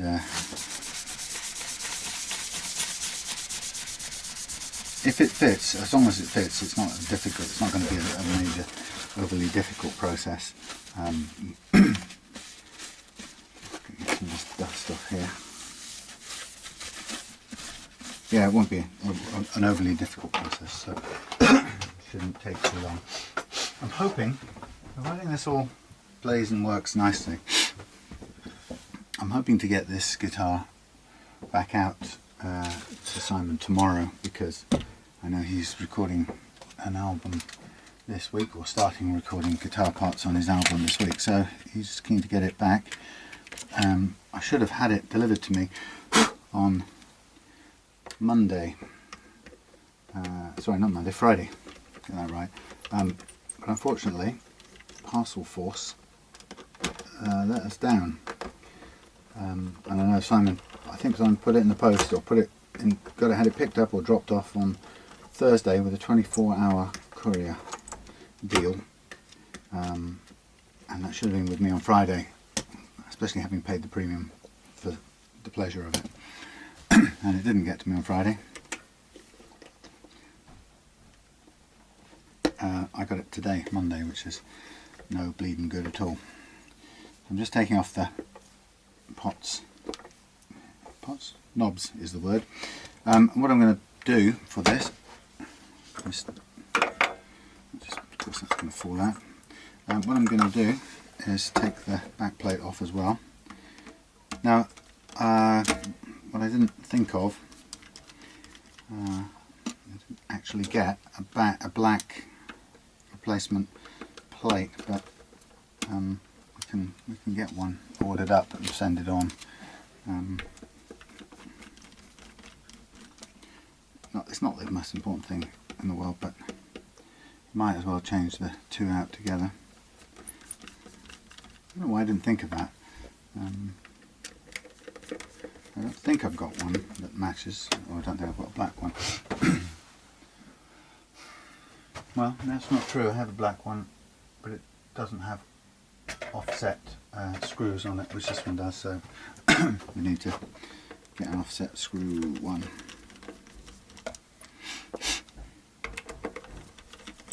Anyway, it's the smaller of the details, it's just a sort of surface thing.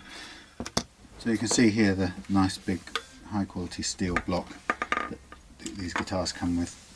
I'm going to fire up my soldering iron because it's going to get needed, and then I'll just be able to unhook this, take off the jack plug for the time being. I just want to give myself room to work. I could try and just pull this off and work around it, but I much prefer to take the whole thing off so I can yeah, I want to take the plate off and then take the things off. Taking them off while the plate's sort of canted up sideways, the pickguard is on its side, stresses wires, and I just don't like it. So for the sake of doing a couple of extra shoulders, a couple of extra thingies, I would much rather take it off altogether. Okay.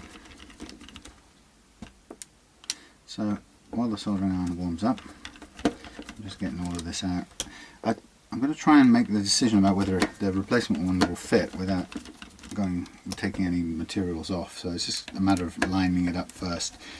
Even if it kind of fits into place on the deck here, there is always the possibility that pots sit in a slightly different position on different plates, so that what fits into the cavity on this guitar may not quite on another, if you hang everything on another scratch plate. So you can never take anything for granted when you do these things. And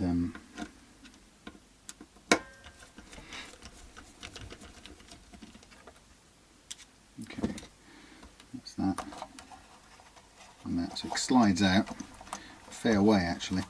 I'm just wondering, well, let's see, we'll get the things off and we'll see how easy or difficult it is to slide this one out, because sometimes it can be actually quite difficult to do it without the neck being off.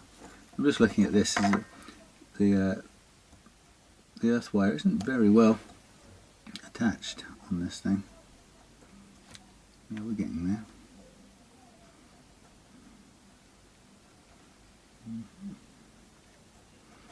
It's barely held on, but it's enough to refuse to melt off just yet. Wow, come along.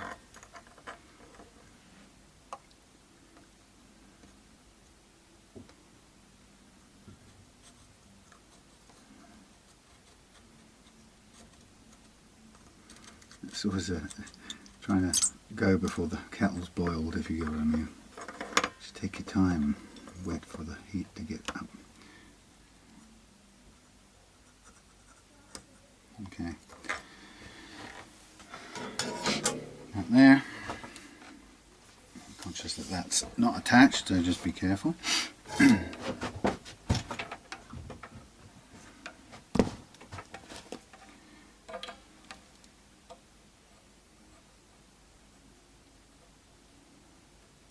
And then we get this off the back here, which often takes a while to melt down because it's such a it's quite a good heat sink, this claw part, so you think you're heating it up and then it just cools down instantly because there's so much cold metal everywhere. It's quite difficult sometimes to get it off. Thank you. I'll just trim that down, tidy it up in a minute. And we'll hold this on again.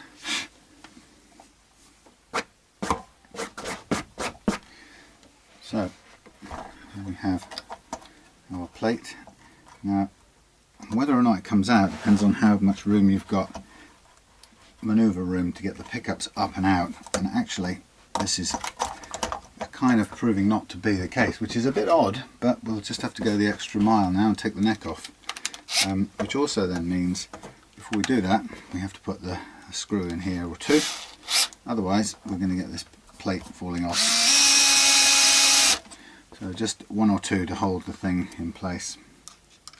Slightly annoying, but it's not a problem. The nice thing about the setup that I've done on this is that it's going to go together. When you put the neck back on, it fits on perfectly well, and the neck goes into plain configuration. It's just a little bit more involved than we would have expected.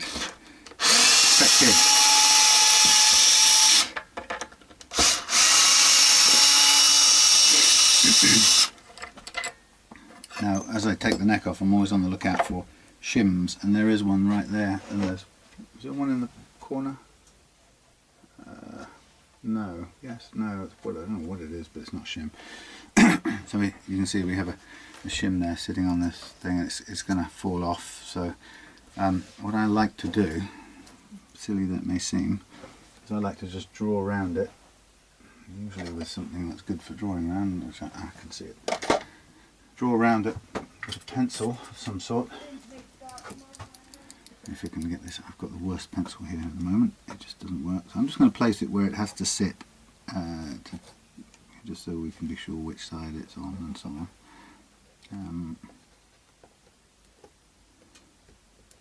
So it just gives me a clue that the open bit goes there. I know how to put it back in, because obviously it's now going to stay together. Alright, so now we can take our plate out when we undo it. Wrong way. Our plate, our scratch plate. Okay.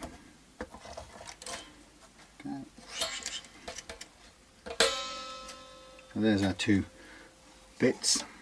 So these are the WV Wilkinson vintage something neck middle bridge to WVS vintage strat neck. That's what it is, vintage strat. So they go WV Wilkinson vintage strat neck WVSN, Wilkinson vintage strat middle WVSM, Wilkinson vintage strat bridge WVSB. Nice pickups. Now what we've got here is we've got some shielding inside here, paint electric shielding. I'll go and check my email. I'm not sure whether we agreed on any shielding or anything like that. We have quite a bit on the back of this plate anyway. This is from Vanson Guitars. I just drop this on here. So first impressions is that this it kind of matches up nicely, although the fit in terms of holes is slightly different, but the kind of overall, the other dimensions tend to be okay. So there's two places where this lines up, I would say, but it's also a little bit narrower, so it probably excuse me, it could probably do with a slight modification just to make sure that it fits in. So if I get the neck pocket back, for example, sorry, the neck heel back, and just drop this into there for a minute, we can sort of go back. It's in place, and actually this fits around quite nicely. It can't go quite as far forward, so it's kind of a little close to the bridge. So what we're looking at is that the gap between this gap here is a little bit more. Got some money spider in my hair from being out in the garden. Can never get it out. Oh, hair. I know it's a relative term. Okay, so yeah, looking at this, we've got, looking for our lineup. We've got one that fits there, one not there, one there, one there. Just trying to see whether we've got any kind of clear reference points on this. Obviously, what I don't want to end up doing is drilling too many new holes right next to other holes. So we've got, we go right back against here. Okay, I think I know what's wrong. I think I do. That's a 3-ply one for sure, but this one, okay, this isn't fitting, but this isn't butting right up. That's the first thing. This is not butting right up, so it's not wide enough. So we're going to have to extend this thing, which is quite difficult to do. In the sense that it's yeah, you have to scrape it basically. There's nothing else you can do to make it work. So I'm just looking here at my reference points. I'm trying to think where's the best line-up points to go with. Have we got, how many holes have we got? I'm looking at the position of, you can see the size, the amount of, you can see the perimeter of the old scratch plate on here, looking at what's dusty and what isn't. And actually this one goes quite a way further back, but we can't do that. So it's going to have to be further forward anyway to meet that hole. Let's say it meets that hole there. We've got a cut or a shaving off we've got to do there. So actually it really means quite a few, most of the holes will be new, but it's not too bad a fit. It's a little bit different from before. What I would then do is I would probably want to fill the holes that clearly overlap. But the main challenge to begin with is to cut this in such a way that fits the neck heel, because that's the deciding factor. So if we put it upside down like this, you can see it's some way off in terms of its dimensions, but obviously they've centered that, so it would have to be a certain amount coming off each side, which is kind of tricky. I suppose you have to decide how much out it is in terms of millimeters, see how far it is, and then try and take the same amount off each side if we're going to do it. To me it looks about 1 millimeter in total. It's not a huge amount, The trouble is if I do it off the long side, then we're kind of slightly off the centre mark. If I do it off the short side, we're slightly off the centre mark. Not the end of the world, I suppose. It's easier to do it off that side because there's less to work away with our blade. So I guess the first thing I would want to do is to come down here and just gently work away this, and it just needs a little bit of force, and it's quite hard to do actually. But you can bear in mind there isn't so much to come off. It's just got to be enough to allow us to slip it comfortably onto the next heel. So I'm just trying to work it fair and square. I don't want to get the Dremel on it or anything just yet, if I can help it. So I'm just looking at the profile, the shape. It's got to come cut down into here a bit.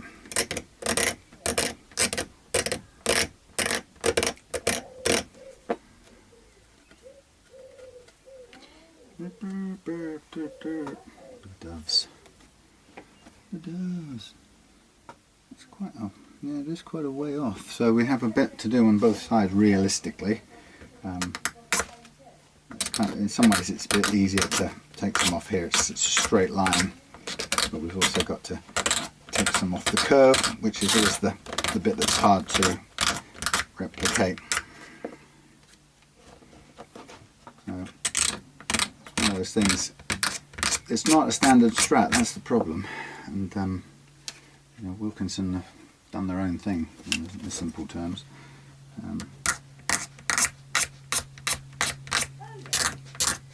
Okay, I'm just going to see if I work it away a little bit on either side.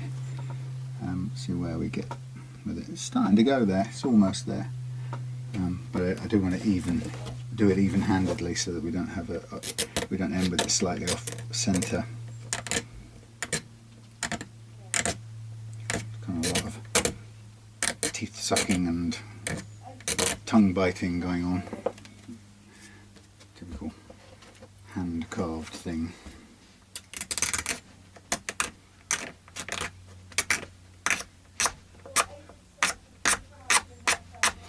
And then you've got to keep that bit straight, which is also not easy.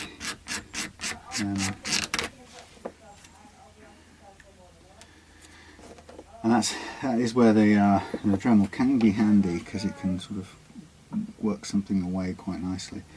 So the thing about this little unit, or this little join here, is because of the nature of the overhanging fretboard, it's sort of hidden anyway. So we don't have to be.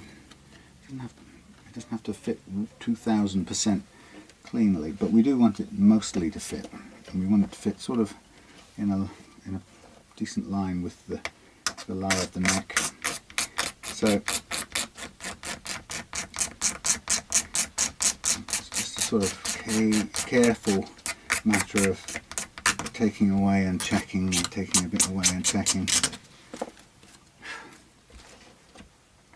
You eventually get there. It's kind of, you know, you want it to fit and you want a bit of wiggle room this way so that you can line up and decide where your holes are going to go, so that you've got your pickups in a nice perpendicular line with the rest of it. So we're getting there, but it's not quite butted up right next to it yet. So I'm just going to do a little bit more chomping. I'm trying to get into this corner as tight as possible, because there's no point digging either side of the corner. It's the corner that's got to change with everything else.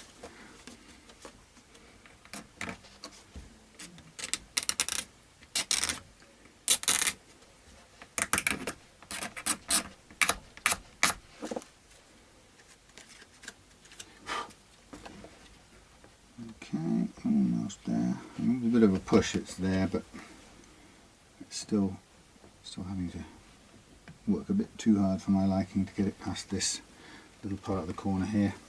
If I had a very small Dremel drum, I would probably do that, but I'm going to have to resign myself to hand chiseling or hand scraping.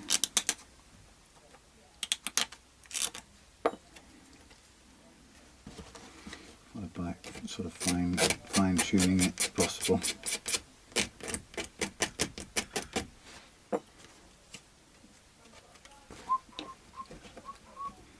Nearly there. We're almost touching the back of the back wall of the thing. It'd be ideal if it did.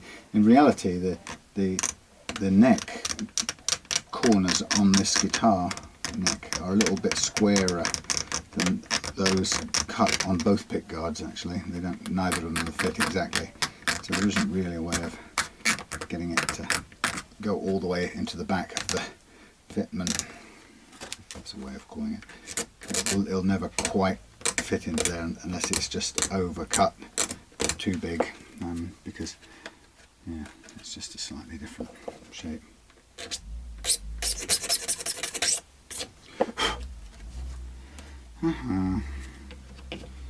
Close, close. Dunk. So that goes to there. It'll tilt. We can push it in. Let's have a look at this side up. Let's just check it. I will gently put them together as if they were doing the thing, and then we will just slide this fella in there.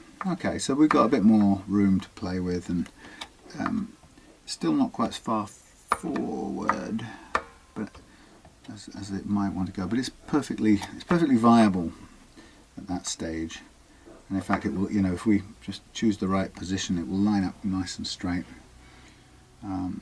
But you can see that, well, most of the holes are mismatched, and some will probably, need filling. So it's a matter of marking, first of all, marking which ones need the filling. So I'm going to put a little bit of masking tape around the side, so I can just use it as a marker device. Not ideal, but something like this.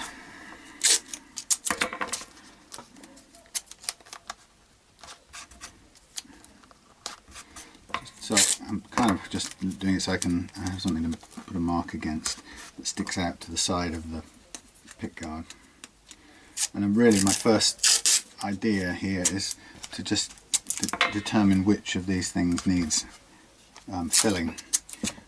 And the drilling ones are kind of easier because you're just going into fresh wood, but it's the fills that are you don't want to fill all of them if you don't have to, because you could be there for some time, or a long time. And then the question is, how do you fill them? Do you fill them with, do you drill and fill with a piece of wood, or do you just fill with a bit of putty or something that will just do the job?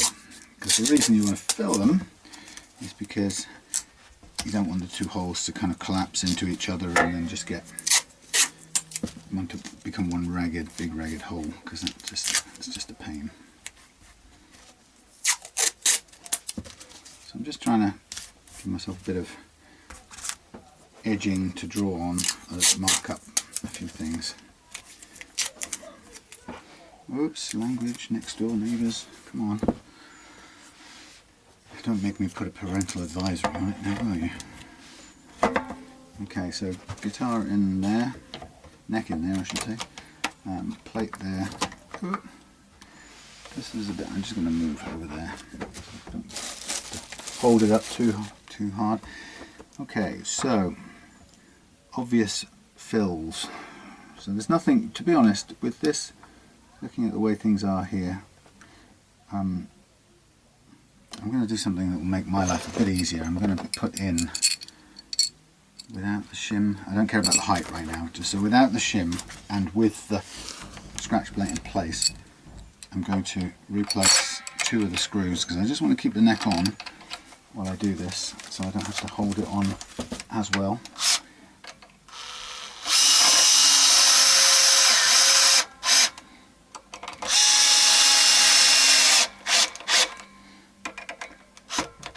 Really, that's all I'm bothered about, just holding it in place like that.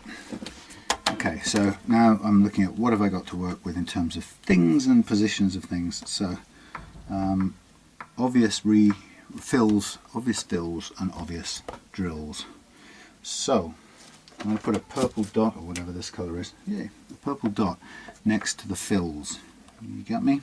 So you can see I'm probably going to want to end up with it kind of, it's not perfectly fitted, it's a little bit of, maybe I cut away a little bit more before I do this. So what am I trying to do? I want to go down this way a bit more, so it's a bit more in this corner. Fiddly, you see?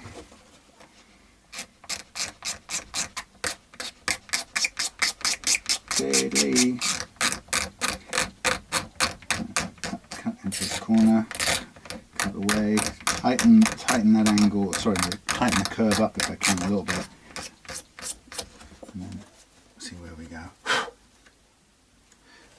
A good way, if you need a flat line or straight line and you can't get one with a knife, sometimes a good way is to get a little sanding block and do that. Okay, so what I've got is I can get clear as either side of the bridge, but there's a little bit of an angle on it, and if I want to get rid of that, I can't get up to it, I can't get it equidistant and have the same line. So that would require I have a bit more space on this side here, which I will now try and take care of. As I say, most of that, as you can probably see, is obscured by the overhanging neck heel, the overhanging fingerboard actually I should say. So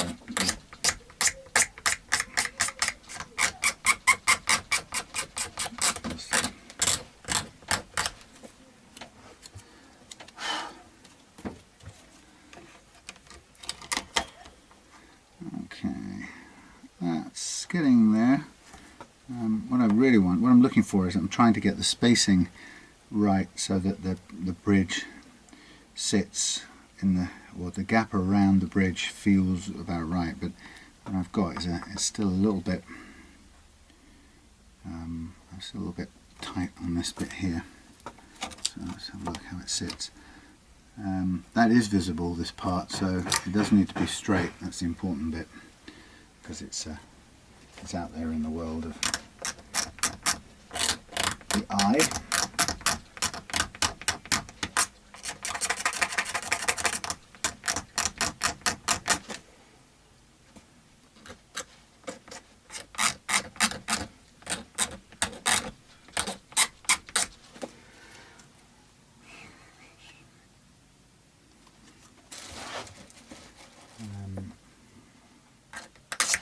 Or you can do as well is to get a little file and just flatten it out if you need a straight edge, especially where there's a tendency when you do something like this to get a little kick up at the end, and that could be what stops you getting it nestling and close against the side of the neck. So a little run with a file, or as I say, a sanding, or even just a little file like this, just to kind of make sure that you're getting a straight line as much as possible up against the side of the neck. Round that off, round that off. Okay, so look. Right, so we've got, what we're looking for is sort of a gap around there that looks a comfortable fit. We don't want too much space. The alternative is if you're lined up there and most of the lines here look good, then what you can do is just widen one of these as well. That's another option. We don't want too much movement here, but that, to me, that kind of fits nicely. And obviously the next thing we're concerned about is the alignment of the pickups as they go down, because we obviously need to ensure that they are sitting as good as they can be. So anyway, just as a thought while we're at it, so I can see straight away that we have a fill. Maybe I'll write it in some sort of pen that will stay there. Will this work? Yeah. So we're talking about what do we drill and what do we fill. So I think this is a fill down here. That one's clear, that one's not one. That's a fill. That's a... Well, you know what? That one is almost... That was a go. That's the only one. That's not a drill, that's not a fill.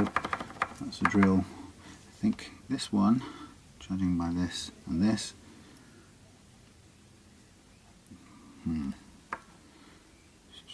not sure what that one is really. It's not quite a direct fit because I want a bit more. What do I want? A bit of room around it. I want that. So that's really a fill as well. So looking at this, there's one on here that I think matches up perfectly well, and the rest effectively could be filled and we drill next door. I mean, that's one way of doing it. You could fill everything, but in terms of the ones that are right too close next to something, then the fills are definitely this one here,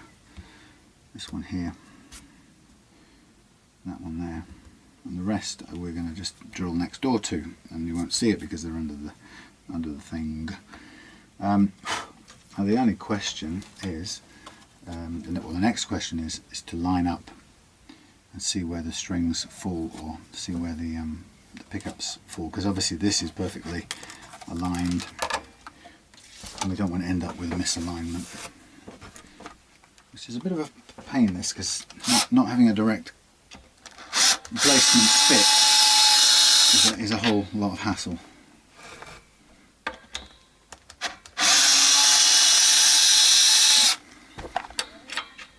Because the only way we're going to check that is to put them on,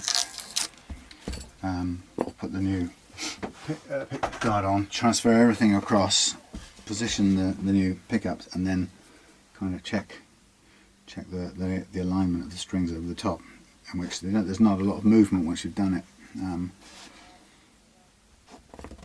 I think what we might do, I think the thing to do is probably to go ahead, change over the stuff. Don't really have much choice in the matter. Change it all out, drop it in, put the neck in on top of it, check the alignment then with some strings just lined up, or a ruler lined up, make sure that the alignment's good, and where the alignment's good, then mark up for new holes, because we're going to probably achieve it by moving, because these don't move inside there, we're going to achieve it by moving the whole thing slightly within the thing. But you can see all of this is going to come off, and so we're going to be a little while doing it. That's pretty annoying. And also we've got to get it all off and back together without no risk of doing any damage. So you have to know which is which. Should be pretty straightforward, but not always easy to keep track of which is which. Sometimes they get muddled up and you could sort of mistake one for another. Of course, you know, right away what we're doing is we're introducing movement like that into the whole thing. So wires and movement are not best friends, and we want to try and keep that down to a minimum. So it's a case of we have to do the sort of minimum we can do to get this all off, and then once we have, we want to get it together again with a minimum of disruption. Now I appear to have, where it is, I was going to say I'd lost the other one, but I haven't. So I'll take the switch out.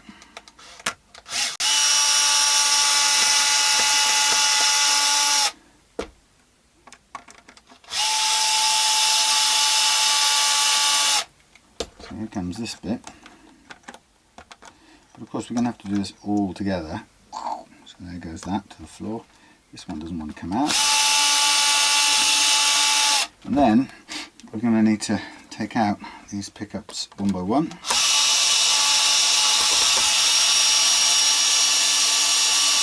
We do know which is which is a good thing because it's written on the back.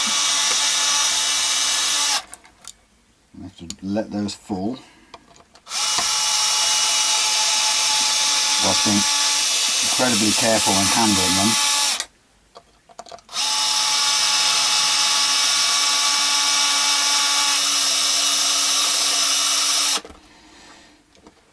Mainly because they're very, very delicate little things. This one is tight actually, but the filaments here, the wires, are so delicate.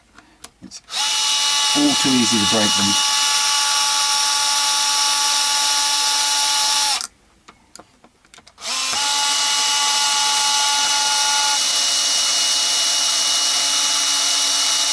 Right, so there's our whole lot.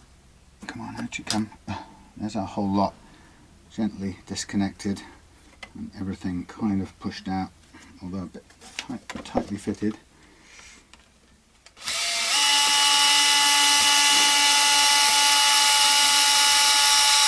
Now the one thing I hope, and I don't know, is that the replacement slots are adequate size to take these things.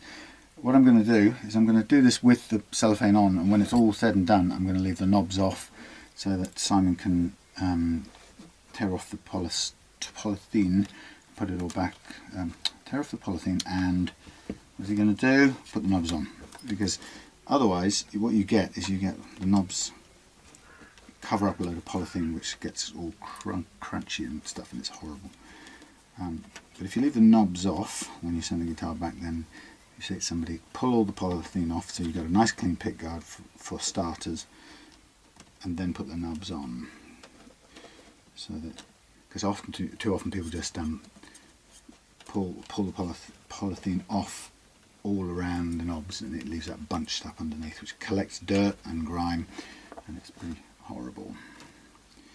So I'm going to try one by one now, which isn't easy given the state of things. I'm going to try one by one to load up the pickups onto this one, and hoping that they fit nicely. So there we have it. Do they fit? They appear to fit. That's a good start. Let's go back to do up mode. Do up on one side. I've lost the thing, it's falling out everywhere.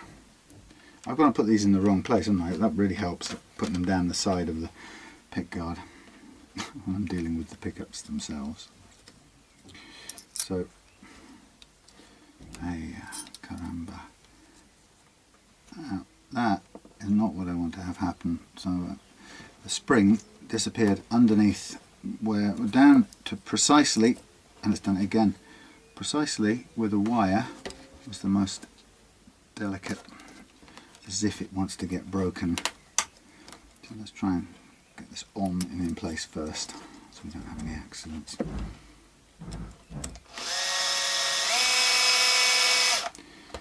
Okay, that's that one. Let's get that out of there where it doesn't belong and put it back where it does.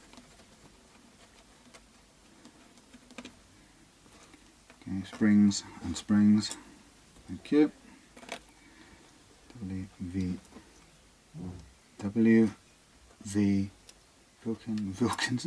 Wilkinson vintage strat M middle.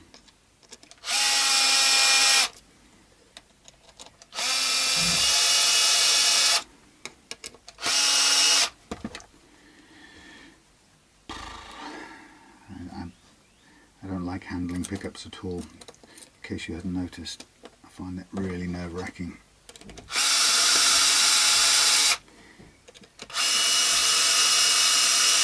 Mainly because they fall apart so easily. Okay, so we go to switch, put that back in there. We hope that the holes are in alignment. Yeah, I think they are, which is not always the case. Especially if you're dealing with something vintage like a Sun Mustang. In fact, is this really lined up? Hope so.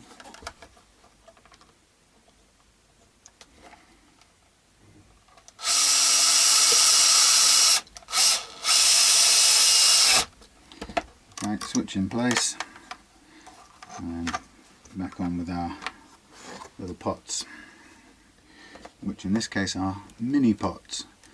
So this is obviously this is where, when you do these up, this is where the polythene gets trapped under the washer, So there's not much we can do to avoid that. But if you leave the knobs on, then somebody has at least a chance to just go around it with a knife to make sure that the polythene is all cut off. And the reason I'm not going to do it is because in handling this and stuff, if I do, I'll just end up scratching this pickguard, and it's a bit of a disappointment when you bought a new pickguard and then by the time you get it, it's got scratches, because it's almost impossible to keep them clean from, you know, from the minute you get them out of the envelope when they come to you. Okay, so there's the stuff all transferred across, and actually what we're really kind of missing now is a black tip for this here pickup selector switch. It really probably needs that more than a white one. But okay, so there's our switch over, and everything's kind of designed to be tucked away there, and our two wires can kind of go there. With a bit of luck, we should be able to place this on and just have a quick looky at the fit. Now that can just go in loose there. I just want to drop it in out of the way. I said out of the way, and this is the bit where I said to you before, sometimes you can get all of this goes good, but it doesn't necessarily follow that it sits down properly. So I've got some wire caught up here, which that means it isn't going to sit right. Okay, so now it's sitting down, and we can see where it kind of works. What we can't tell exactly yet is the position of the strings running down. I'm just going to, it's all a matter of holding things together for a minute, because I'm holding that in place and that in place. I'm going to put two of these bolts in, just as a way of aligning. And one of the things I think I've learned over many years, a couple of years of doing this, is that taking the time to ensure alignment of something is really, really important, and it's too easy to jump ahead so that you lose the opportunity to align what you need to align, usually the strings and the pickups. So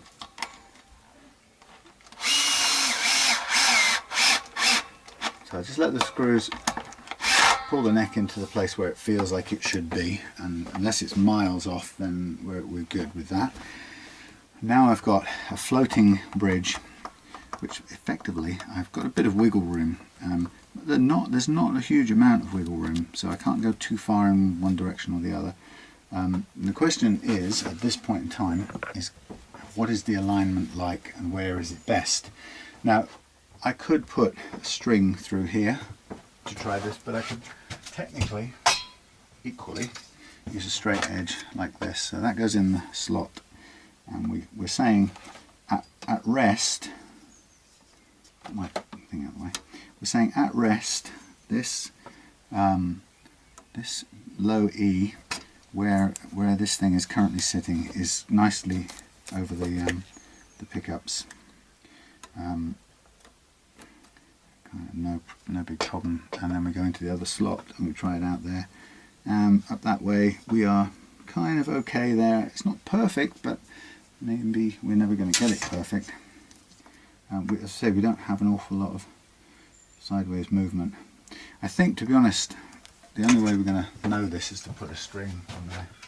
So rather than hold on to something for the sake of having sacrificial strings for another day, I was just about to say let's use one of these, but the problem with that is we're never going to get, that's now just coiled up in an absolute mess, we're never actually going to get a string with a gnarly twisted bit at the end to go through the saddle block here. The saddle block? No, you know what I mean. The tremolo block. So the reality of this is, to use a string to test the straightness of this, I'm going to have to put a couple of sacrificial new strings on, which is not the end of the world, but it's another slight annoyance. So I'm going to basically, and the reason that it's got to be new is, like I said, there's no way I'm going to get a curly string through this Well, there is. Actually, it's not true. There is one way, and that one way was shown to me by a kind soul who showed me you could do it with a special piece of plastic tubing, and you could use that to thread something, push a coiled wire, pre-used wire through. Now, I'm not going to do that here because I don't have that piece of tubing. But what I am going to do is just going to use these two giveaway strings. One of them came to me in John's spares, and the other one came to me as a spare in a packet of Roto Sound strings, and you always get some spares in there, so it ain't too bad. I'm just going to wind on with my trusty string winder for a minute. So what I can do now is I can just use this placement of these strings as a guide, and it can let me make my mark of where I want this pickguard to sit. And actually, just in its kind of default position, tilted this way, it's not bad, but it is showing me that it's kind of, this edge of this thing here is kind of coming up against the bridge, in which case I might be tempted to take a little bit of material off that to give me some wiggle room. Just looking at this, actually, you know what, that's about as good as it's going to get. There's really no better positioning than about that. Okay, but let's just get it on, and I'll then be able to draw a little line. So, quick wind up of my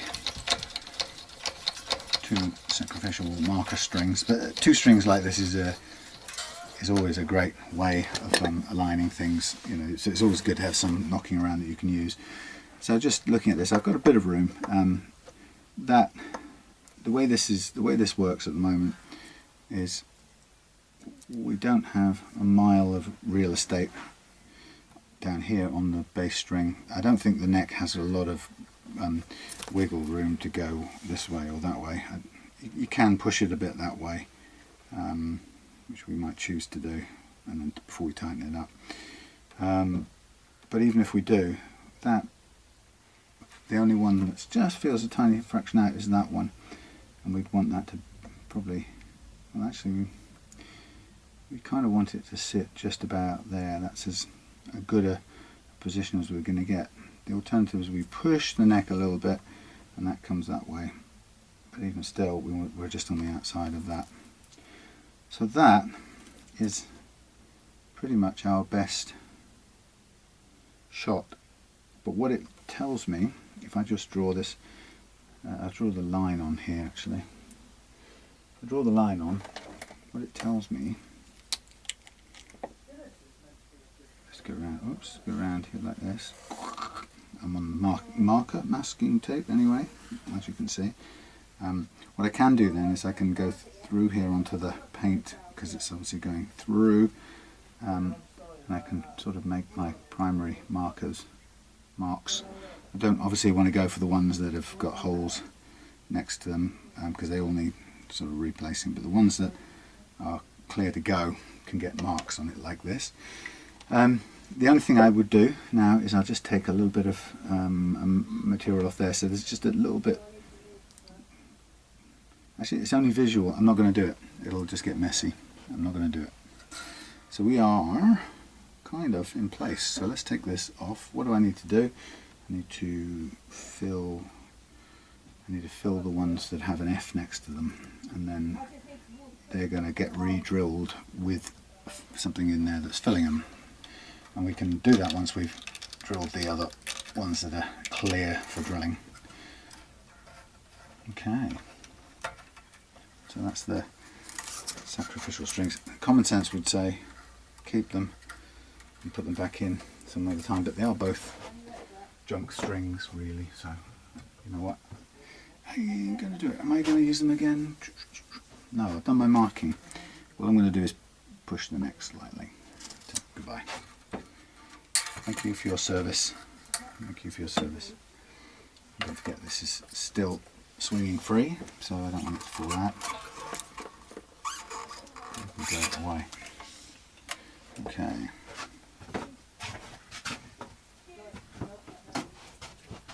thing about this is if I wasn't doing a video of this, which I hope is still running. Yeah, if I wasn't doing a video of this, I'd still be talking to myself anyway. So like I said, I'm not going to do any more to that. And what I'm going to do is I'm going to replace my wires. But can I, with this configuration on, can I get this physically out on its own? No, it still has to have the neck off, which is the annoying part. Okay, we'll get that done.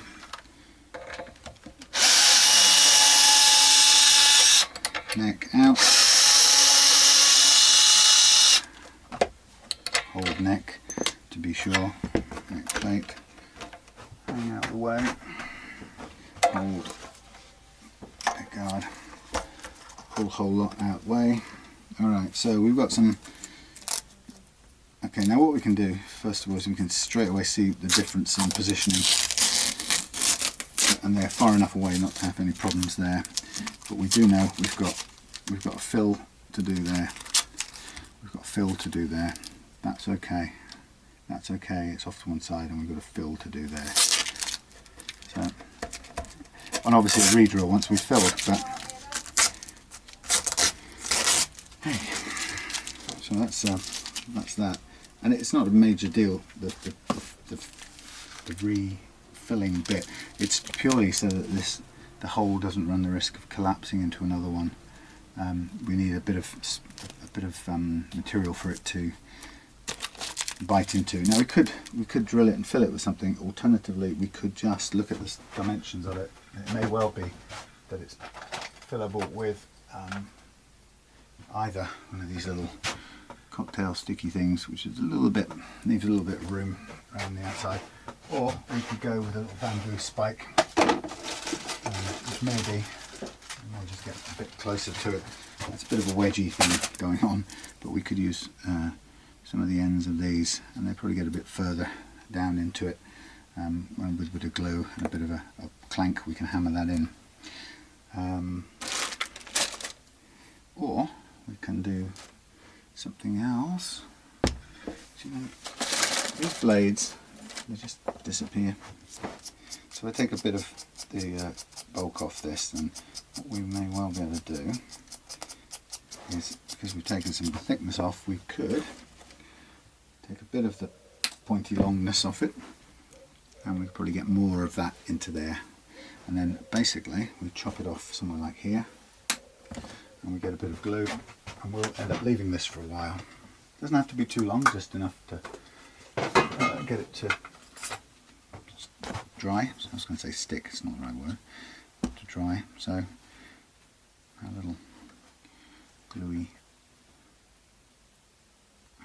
We could have syringed it into there probably, but it's not a huge hole. But just make sure it sticks and dries in place. And any excess we're going to just get to scrape off basically. So that's just enough to give this thing a little bite. So which are the ones we're going to? We've got three basically. That one, and that one. Okay. So just getting it roughly to the usable thickness, and then we can chop the sharp bit off and use the blunter part.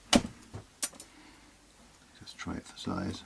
Yeah, it's a bit fibrous, this this bamboo stuff, but it's much better than nothing. And actually, it's probably better than drilling a bigger hole and trying to go through all that commotion of sticking a more solid piece of wood. Because to be honest, a piece of hardwood dowel, when all's said and done, isn't actually that much stronger than this fibrous stuff. And the only real way to do it would be to cut a much bigger section out if you want a really solid piece of wood for a new screw to go into. And this is just to hold a pickguard, so we're not talking about major structural issues here. So it's kind of, we're just making sure there's enough for a screw to hold in the future without rattling loose, basically. Okay, so there we have our three fills. As you can see, the rest are drills. We could fill them for prettiness sake, but they're under the dashboard, under the bonnet, shall we say. So there's really no need to do that. It's just wasting time in a way, because if you wanted to put the old one back on, you might as well have them ready to take the screws again. But obviously what we do now need is a drill, or we need these drilled. So we get ourselves a small drill bit, one that suits the width of our Pickguard screws. It could be something like that. That might be a fraction too big. A little wood screw, wood bit, which is also too big. I seem to have melted a lot of these little metal ones. Look at this one. We don't want to split the wood or anything, so looking for a good, there we go, that's probably a good size one. Let's just compare it to the basic diameter of the screw. Yeah, I'd rather it a little bit tighter than that, to be fair. So what does it look like compared to that one? They are the same. Give me something, give me something in the size that we just haven't quite got. Thank you very much. Let's try that one.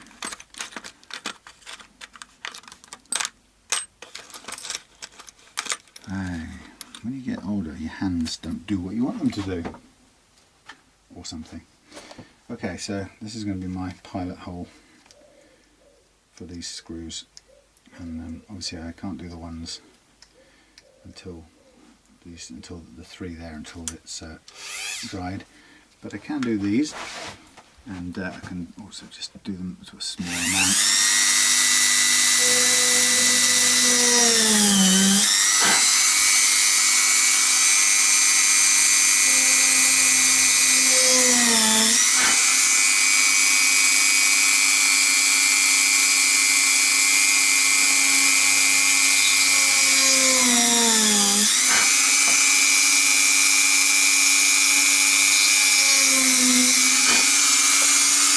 That one.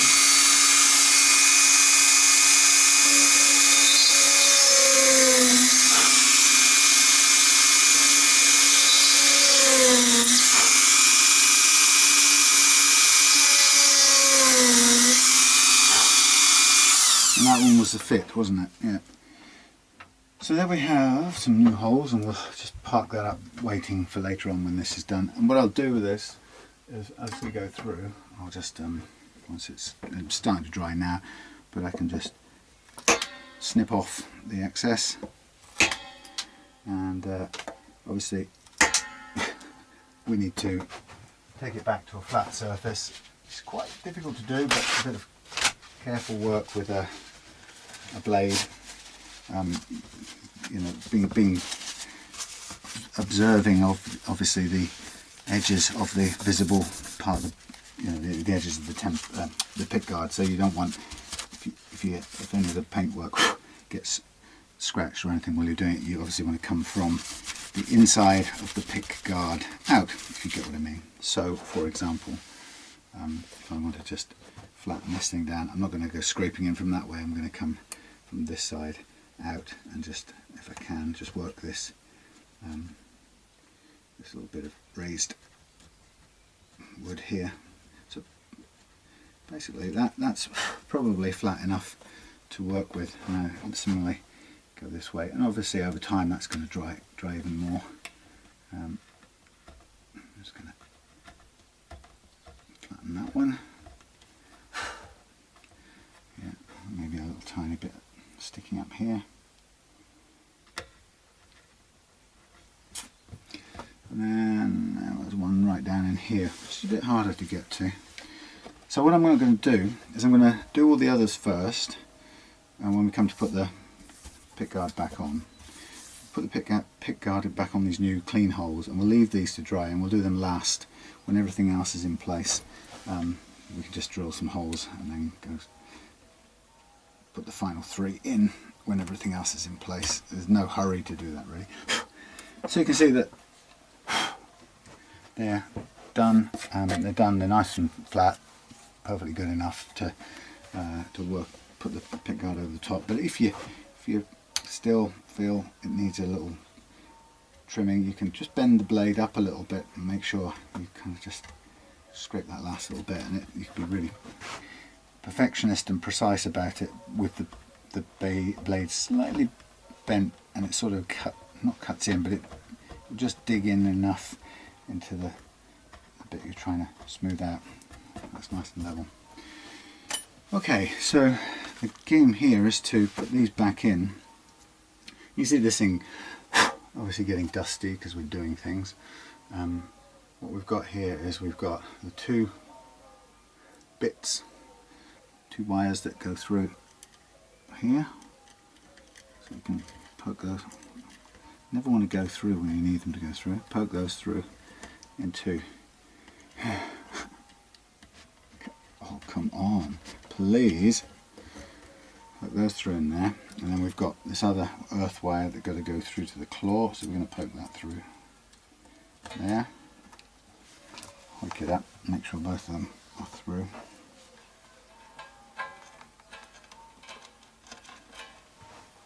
Through, pull it up, thank you. Pull that through, thank you. And then basically we're jiggling all the wires into their, hopefully into their sort of gap that runs down the middle where they've got to go, and anything else that has to sort of sit in there can sit down flat and tidy. Now this is getting caught on something here, so there's some sort of issue there. Feeling like it's sitting on something. It could be because the pickup's very low. So I'm just going to lift the pickup out some more. See how that feels. Yeah, that's sat better. Okay, so that's sticking there. Now we have some holes dug, drilled, which means to begin with I can put on one or two of these things. Obviously it's going to be a little tighter than previously, and I want my torque setting low. I don't want a massive amount of force, and I can see the holes all lining up pretty nicely. As I said before, the pickguard touches the bridge here, but it's not a problem. It's what we have to do, and I don't want to go and cut that away just for the sake of the fact that making it not visually touch. But now I just had a thought. This is no, it's chrome, isn't it? I was going to put black screws on, but it's chrome. Okay, so what I can see is all the holes for the newly dug screw holes are all kind of lining up there nicely, and then there's 3 more to be drilled, and the time is right.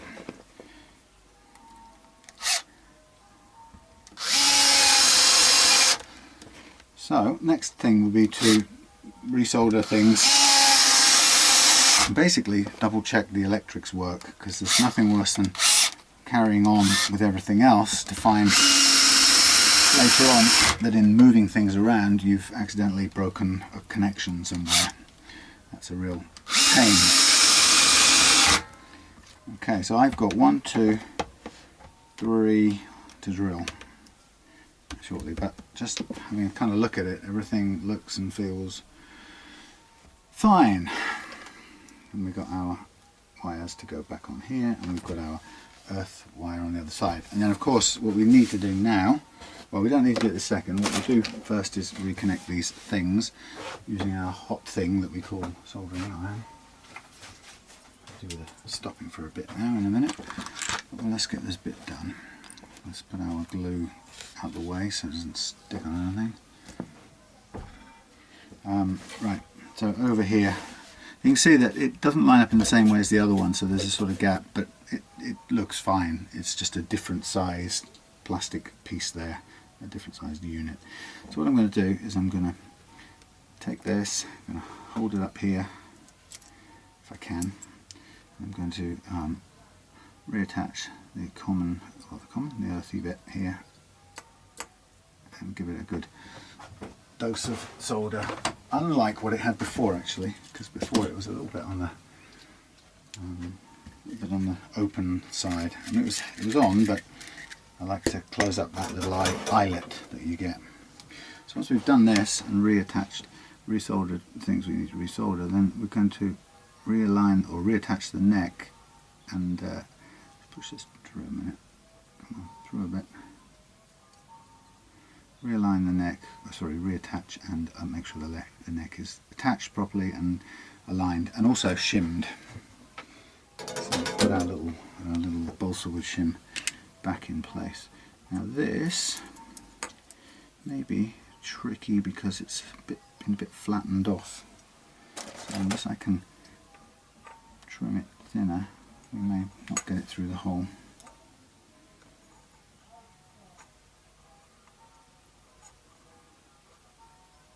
Yeah, come on, piece of wire. I can't get a bite on that. Will it go through the hole? Yeah. Can I even get it pointing at the hole? No. So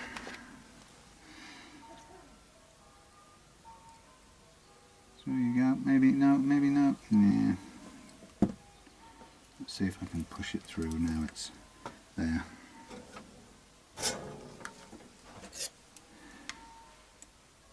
A bit of softening up may come in handy. Come along, thank you. Right, let's soften that up, it's gone through, and then we complete the process with a healthy dose of solder, which has then just pushed it back out and it's fallen everywhere. So what I'm going to do is one more time, just push it through and make it stick. Thank you.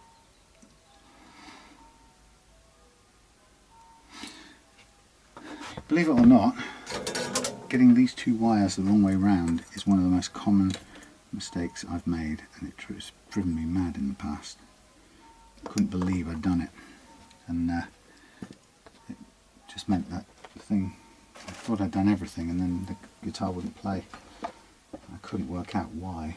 It turned out to be the kind of hidden mistake, which is this.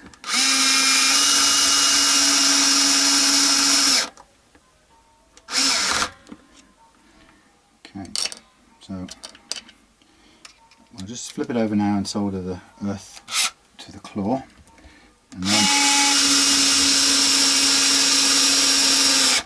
I'm in a position to test it. I can test it now. The earth bit isn't actually necessary for testing the claw. Testing the pickup helps to keep it quieter, I think. So I'm just going to push it through to one side so I can get it. Hopefully pick it up, pull it through so it's not getting caught in the springs. Put it around here,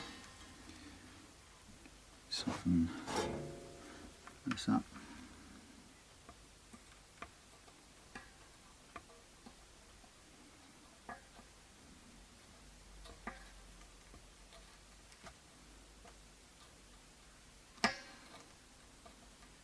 Such a difficult little connection. It's very unglamorous putting this onto the claw, and it just kind of, it's a crude, yeah, well that didn't work. It's a crude fixture, so you have to kind of load the thing quite a lot before you try and make the connection, and then you just kind of leave it in a great big blob of solder and hope for the best. Right, and then tuck it out of the way so it doesn't get caught up in that thing. So here's our unit. Let's get a quick cable. Let's now plug it in. Everything should be good. Now we should hear.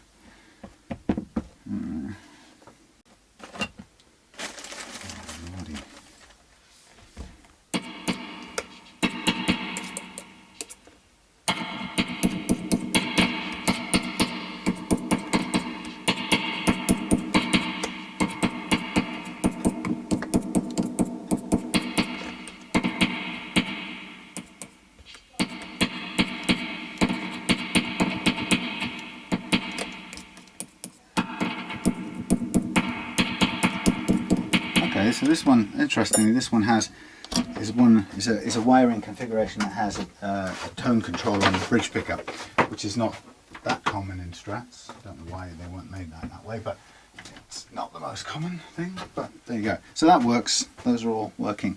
So the next part of this is to, oh, look at that! I've just gone and snapped the shim made of balsa wood. Right, what I'm going to do is I'm just going to park this out of the way for a second. Let's just prop them up there. I'm just going to lay this thing down, but while I'm at it, I'm going to use a bit of leftover glue to hold this little fella in place, because not much, just enough to sort of keep it there, just a sort of a hint of glue, because it was trying to break in half and I want it to stay right there, which it will now. Very good. Right, at least it will stay there long enough for me to put this thing together. So I get myself lined up, so I know where my thing is that I want to do it with. I know where my 4 bolts are, and probably ideal to have one of them poked through, lined up, ready to go. So then I'll get my beautifully set up neck. Oops, with my still in place, yeah, my still in place little shim. Hopefully press that into the corner. Feel there. Yep. Bring it up like that. Now there's a bit of movement either way, but actually when this thing is with the heel flat against the back, there really isn't any movement, and it's kind of how it should be. So just to try to get it biting first on the first screw. It's the old story of just let everything tighten up slowly. So start with just moving things into place, and again there's that little bit of movement, and then the screws themselves, if you do it slowly, pull the plate into position, and everything goes at low tension where it wants to go. And then once you've got it there at low tension, you can increase your torque a little bit, and then things go tighter. There was a thing on somebody posted on Facebook the other day showing a suggestion that somebody had made that if you could get better tone out of your guitar if you undid the neck bolt slightly, and actually the only reason that the person who suggested this gave for doing that was that if you undid your neck bolt slightly, what happened was your neck joint could then, or your neck heel could be pushed fully into the pocket, where the neck pocket where it kind of belongs. And that's a nice idea, because the truth is, if your neck heel is against the back of the pocket, that's where it should be, and that's where it will create the best join for the best tone. But if you've got 4 screws holding the neck in a certain place, and the only way you can get, or let's say the 4 screws when tight are holding the neck heel away from the pocket back, and then the only way you can get the 2 things together is to slack this off. The truth is, you've got a faulty alignment to begin with, and doing that means you've got a loose neck, which maybe sometimes it comes into contact with the pocket, but if you screw that back up, it'll pull the neck back out into its original position, which doesn't seem much point to me. So I would recommend, if that's really what your guitar is suffering from, take the neck out, refill the holes in the heel with big chunks of nice hardwood or something, put it back in the thing, in the pocket, hold it really tight, mark through where it should be, or drill pilot holes through dead center in the holes you need, and that will give you a neck joint with the heel pushed against the back of the neck pocket, which is what you want. But you can't effectively get it by slackening it off. It's kind of trying to make up for something that really isn't working well if you're doing that. So I don't recommend it. And what you're doing is you're creating a weaker neck joint, a less stable neck joint, which probably isn't the best of all ideas. Okay, so what we've got here is we've got a black guard, and we've got white buttons and white tip, which is okay. I suppose they look kind of matching in terms of you know, the stuff here. So I tell you what, Simon, I'm gonna put these back on just for the sake of looks. But when you get this thing, what I recommend is you just use the two-handed method. So how do I do it? I grab it like that, and then like that. So pincer, right, and then kind of pull upwards. And these are quite loose, so they will come off. So pull them off. Take off all your plastic, your excess plastic that I've put on here for you, or left on here for you, I should say. And then you know, put your knobs back on, and everything will be wonderful. So we're nearly at the right place. Next step is to going to oil this neck. It's a little bit dry where we've taken some of the oils out, as you can see. It's kind of what you expect when you clean it with the petroleum ether, which is a quite powerful solvent. But yeah, you're bound to get that. So I'm just going to throw some lemon oil on. And you know, people talk, there's lots of stuff said about which is good and which is bad. And it's wood and it's oil, and it makes it look better. And does wood really need oil? Not really. Does wood get lots of oil from your fingers? Yes. Does that make the wood look richer, darker and shinier? Yes. If you use a solvent on it to get rid of somebody's finger grease, does that get rid of the dark, shiny, lustrous, aged look of the wood? Yes. Can you replace that by chucking some oil on it like this? Yes. Does the wood need it to do what the wood does? No. Do you like it because it looks good? Yes. And so on and so on.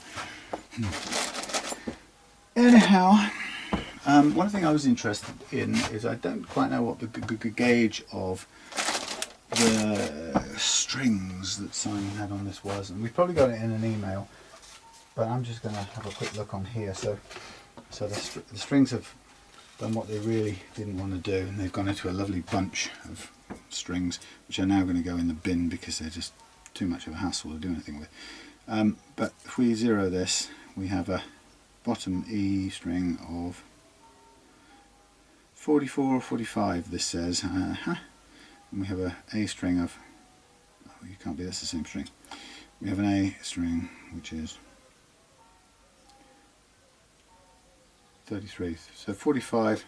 It's saying, what's it saying? 45, 30, well, I say it's nines, actually. That's what I say it is. So I'm going to put nines on it. Because tens are 36 and 46. And I don't feel that was tens. So I'm putting nines on it. Which are living not there, or there, or there, or there, but here. Hey, I've used up all my nines.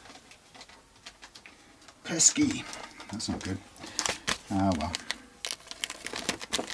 I have to buy some more, that's all there is to it. So here we go, I've oiled the board, we've put the neck back on, we've put its shim back in place. And the nice thing about this now is, notice by the way I haven't put the back plate on yet, partly because it's the wrong colour. I don't mind that so much. I'm just going to put this down where I put the neck since I put oil on it. I haven't put the back plate on, I don't need this hot thing anymore. I haven't put the back plate on because I need to get, well, it's easier to put the new strings through here first. So I want to get all the strings through in position, and then once I've strung the guitar I'll put the plate back on. So what we have is basically we originally set the action, if you remember, and then we leveled the frets to comply with that action. Then we took the neck off to do stuff with the pickguard. But the beauty of that neck is that once we reload it with these strings, that once it's fixed back on the guitar and loaded with string tension, what will happen is that the relative levelness that we achieved with our fret leveling will fall back into place for us. It's very kind and goodly. Why isn't this thing going through? Come on. Oh, please. Don't need it messing about. Yeah, it'll fall back into place, and the relative levelness we achieved will just re-establish itself. And that's what I like about this method. It's because it's done under load, you don't have a situation where you set a nice level and then you put it on and maybe it kind of, something changes and it all goes a bit funny. It goes back exactly to how it was when the guitar was strung and we leveled it. So you can, once you've done the leveling, you kind of forget it, and you can take the neck off and you can do all kinds of things like we did, knowing, safe in the knowledge that when we come to this point now and restring it, everything will be hunkily-dory. So my method of stringling is I'm going to go through the top. I don't use the locking thing on here, and I guess I don't think Simon did either. I don't like it, or I don't mind them being there, but I don't tend to use them. So I pull the string up, pull it through, right the way through. I go back a whole fret and a finger, and then I go over the top of the loose string, and then the second time round I go down underneath. So I use the top of the top peg of these two. They are designed as easy lock tuners, which is one of Trevor Wilkinson's cute innovations. They kind of work on the fatter strings, but if you, the idea is you're supposed to push the string through one, go 90 degrees, push it straight through the other, and then you're done. You just turn it on and hey, you're locked and you're away. And the truth is, if you do it that way, it'll work for the thicker wound strings, but you may find that you can't trust it. I found you can't trust it necessarily to hold the thin plain steel strings. You need a bit more wind on for that, which they kind of don't tell you because they want to tell you it's a fantastic innovation system. Now, in this case, I'm just noticing here, it's quite interesting, is that actually you can't get to the second one very easily on here, which maybe is a bit of an oversight, Trev. Anyway, so I'm just using my normal old-fashioned sort of self-locking system, which is using the top of the two posts, because then I want the sort of the final bit of the turn to go downwards, down the post, so it's kind of, you know, it gives me a better angle coming up to the thingy, you know, that black thing, the nut. So, you know, we're just recapping. We've set the action that we want nice and low. We've fret leveled it until we've got the action playing the notes as clean as we can get them for that action, and we've got as much, as big bends as we can possibly get out of this guitar without choking for the action we've chosen, which is very low.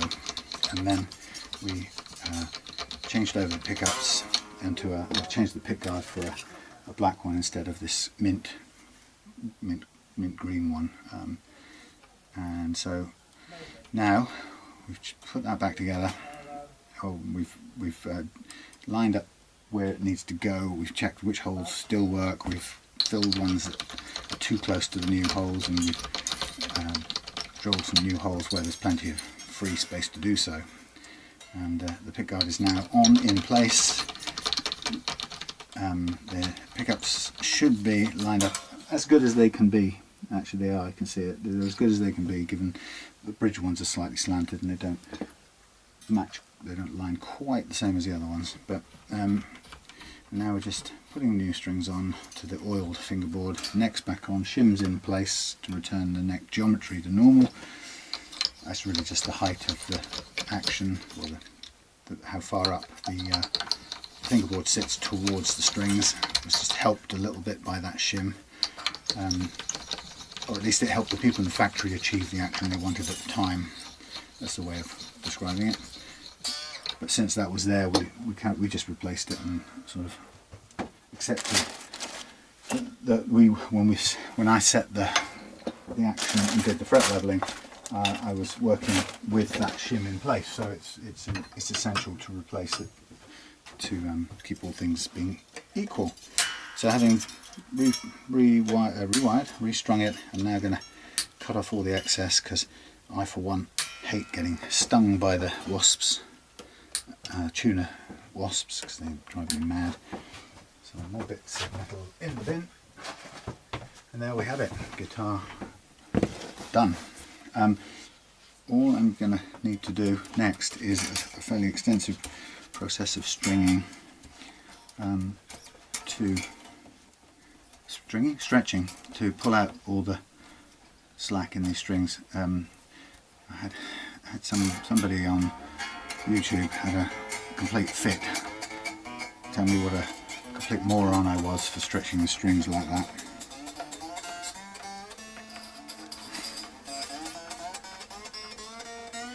Now, on the basis that I've had people bring me guitars that they have had strung 2 years ago and have hung on a peg, and they've played for 2 years and tuned many times and played, and they bring them to me and I can still pull the strings and they will go slack. And it's not because the tuner is rolling backwards or the gears are slipping, it's because there's still slack in the strings, because it doesn't come out unless you physically wring it out. And the proof of that is that I can spend 5 minutes wringing all of that 2-year-old slack out of those same set of strings, and then they will become stable and they'll stay in tune, providing the nut slots aren't sticking. That's the other kind of part of the combination, the other part of the formula. So it's, you know, I've done it enough times now, promise you, Mr. YouTube, done it enough times to know what it's doing. So such silly outbursts.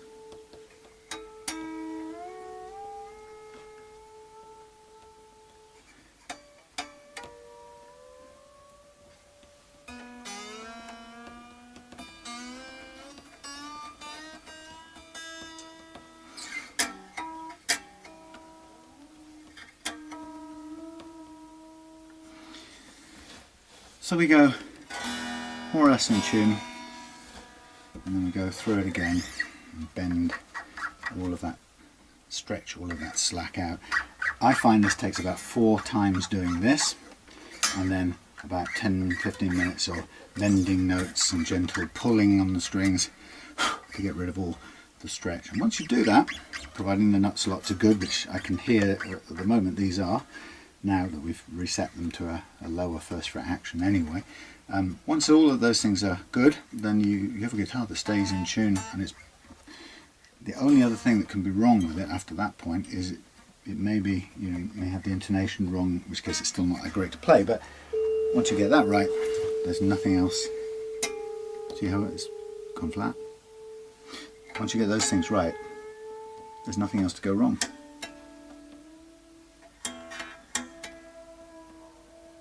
Oh no, bells.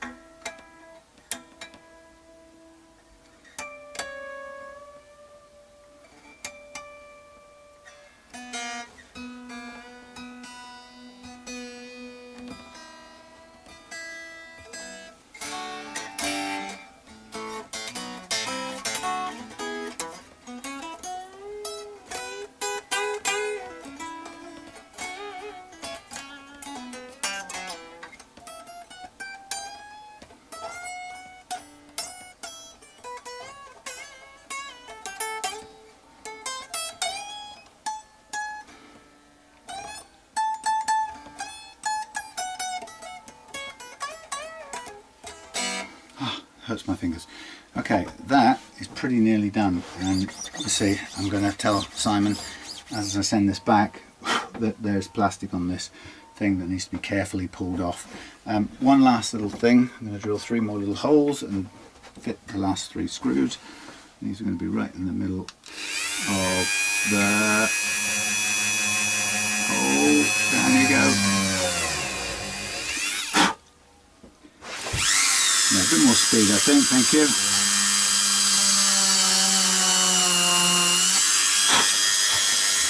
And this one is almost on top of the other hole, but we'll see how it goes.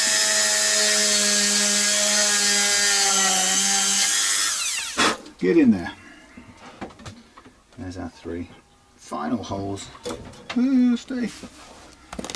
And we'll get the 3 of these. And these are quite long. Why are these so long? Those must be from somewhere else. How strange. 1, 2, 3, 4, 5, 6, 7. Maybe I've mixed something up. There's 3 different size pickguard screws. Oh no, that's right. Those are the back plate ones. But for some reason they're longer. I don't know why. There we go. Let's go back to 3.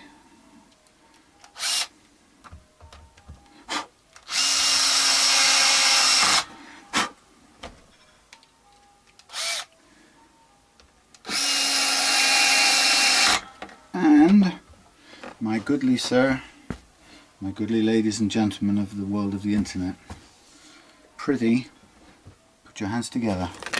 I know it's the wrong colour for the back, but you know what? That's not too hard to get another one. Thank you for staying with me the whole duration of this long, fairly long-winded, nonetheless fairly simple setup. Relatively straightforward, but it's, you know, the full bifter, as they say. And how about you just go on there and I'll push from here. Yeah, and how about I change this for a small one, because this is outsized. Yeah, it's yeah, fairly straightforward in many ways, but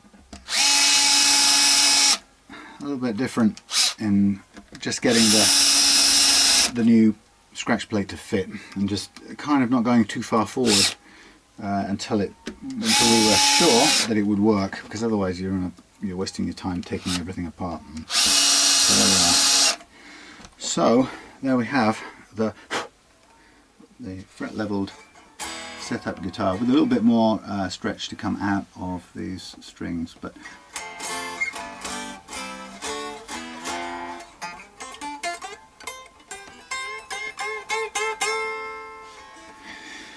and with a bit of luck now, I can get this kind of packed up and ready to go. One thing I didn't check, oh, hey, thanks.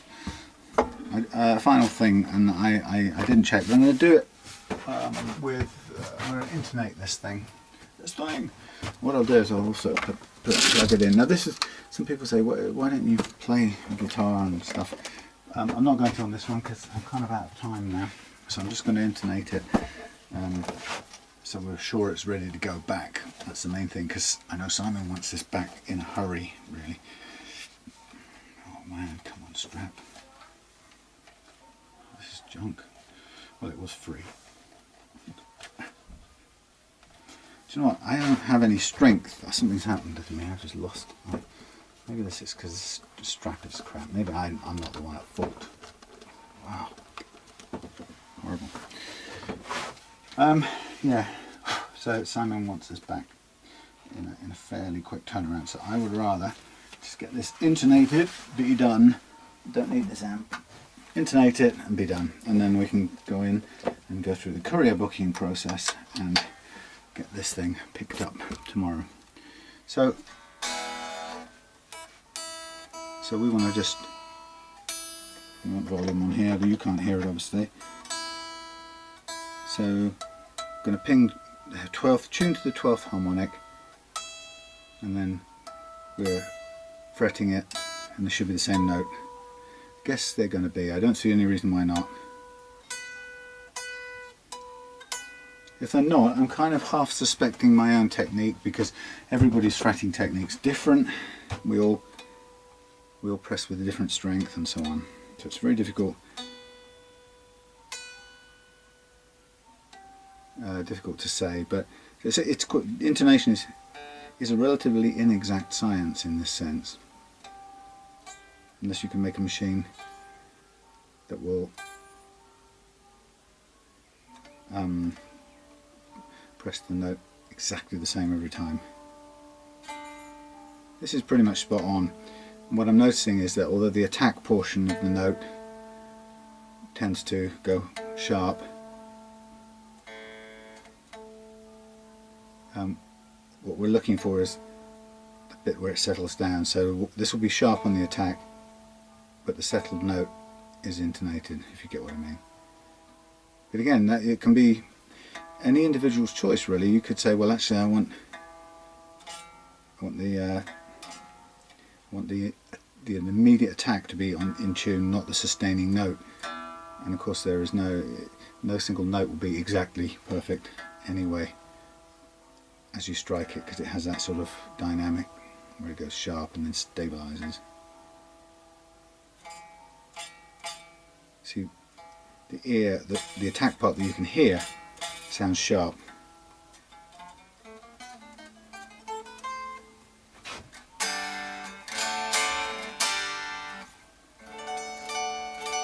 My test for myself is an open chord at an octave higher. So if it sounds good here, and then you play it an octave higher. If it sounds good with the open notes, then you're intonated.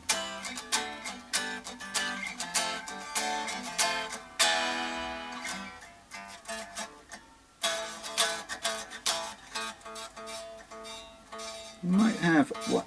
And this isn't fret buzz. What this is we're a little bit flat in terms of relief. That's my feeling. This could benefit from a tiny bit more relief. I mean, it's a low action, so you do run the risk of getting that slight bit of slap if you really hit the strings hard.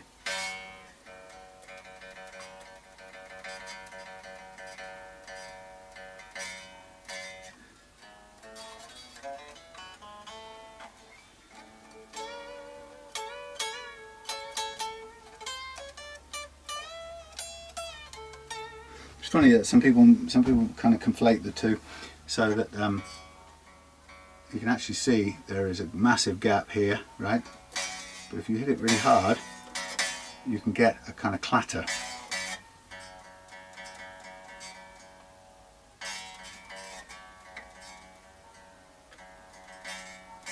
And that's purely literally the mechanics of the clearance that you've got on a very low action. There isn't that much clearance.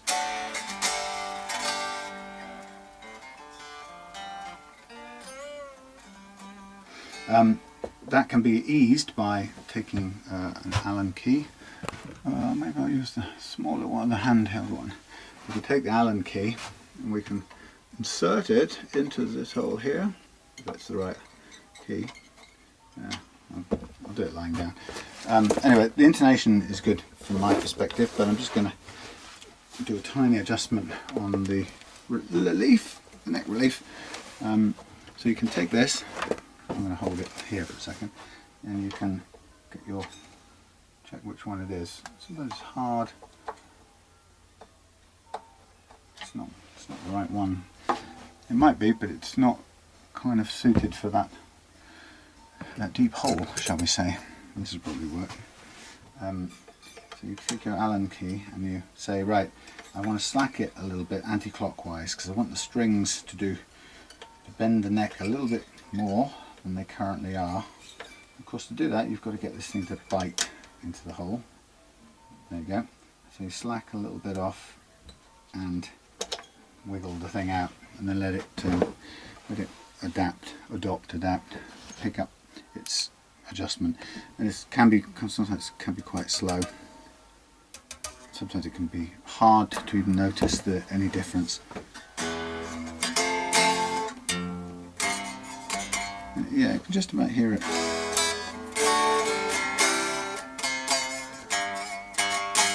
Just tiny ameliorated that clatter a little bit, but like I say, there's quite a few things that can get can be mistaken for fret buzz, and that one is this fret clatter. I'm just looking at this dynamics of this note here. I'm just going to have a quick look. Yeah. So yeah, you can get actual fret buzz, which is where the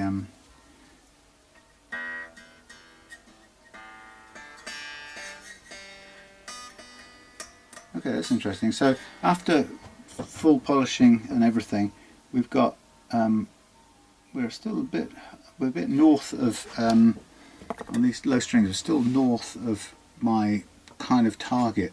So I went for 0.4, I think it was, and we're a little bit higher than that because of the polishing and the whole sanding thing. And this is, we're talking fractions of a thingy here. So I'm going to off camera, I'm just going to take these down a tiny fraction more using my set of thingies over here,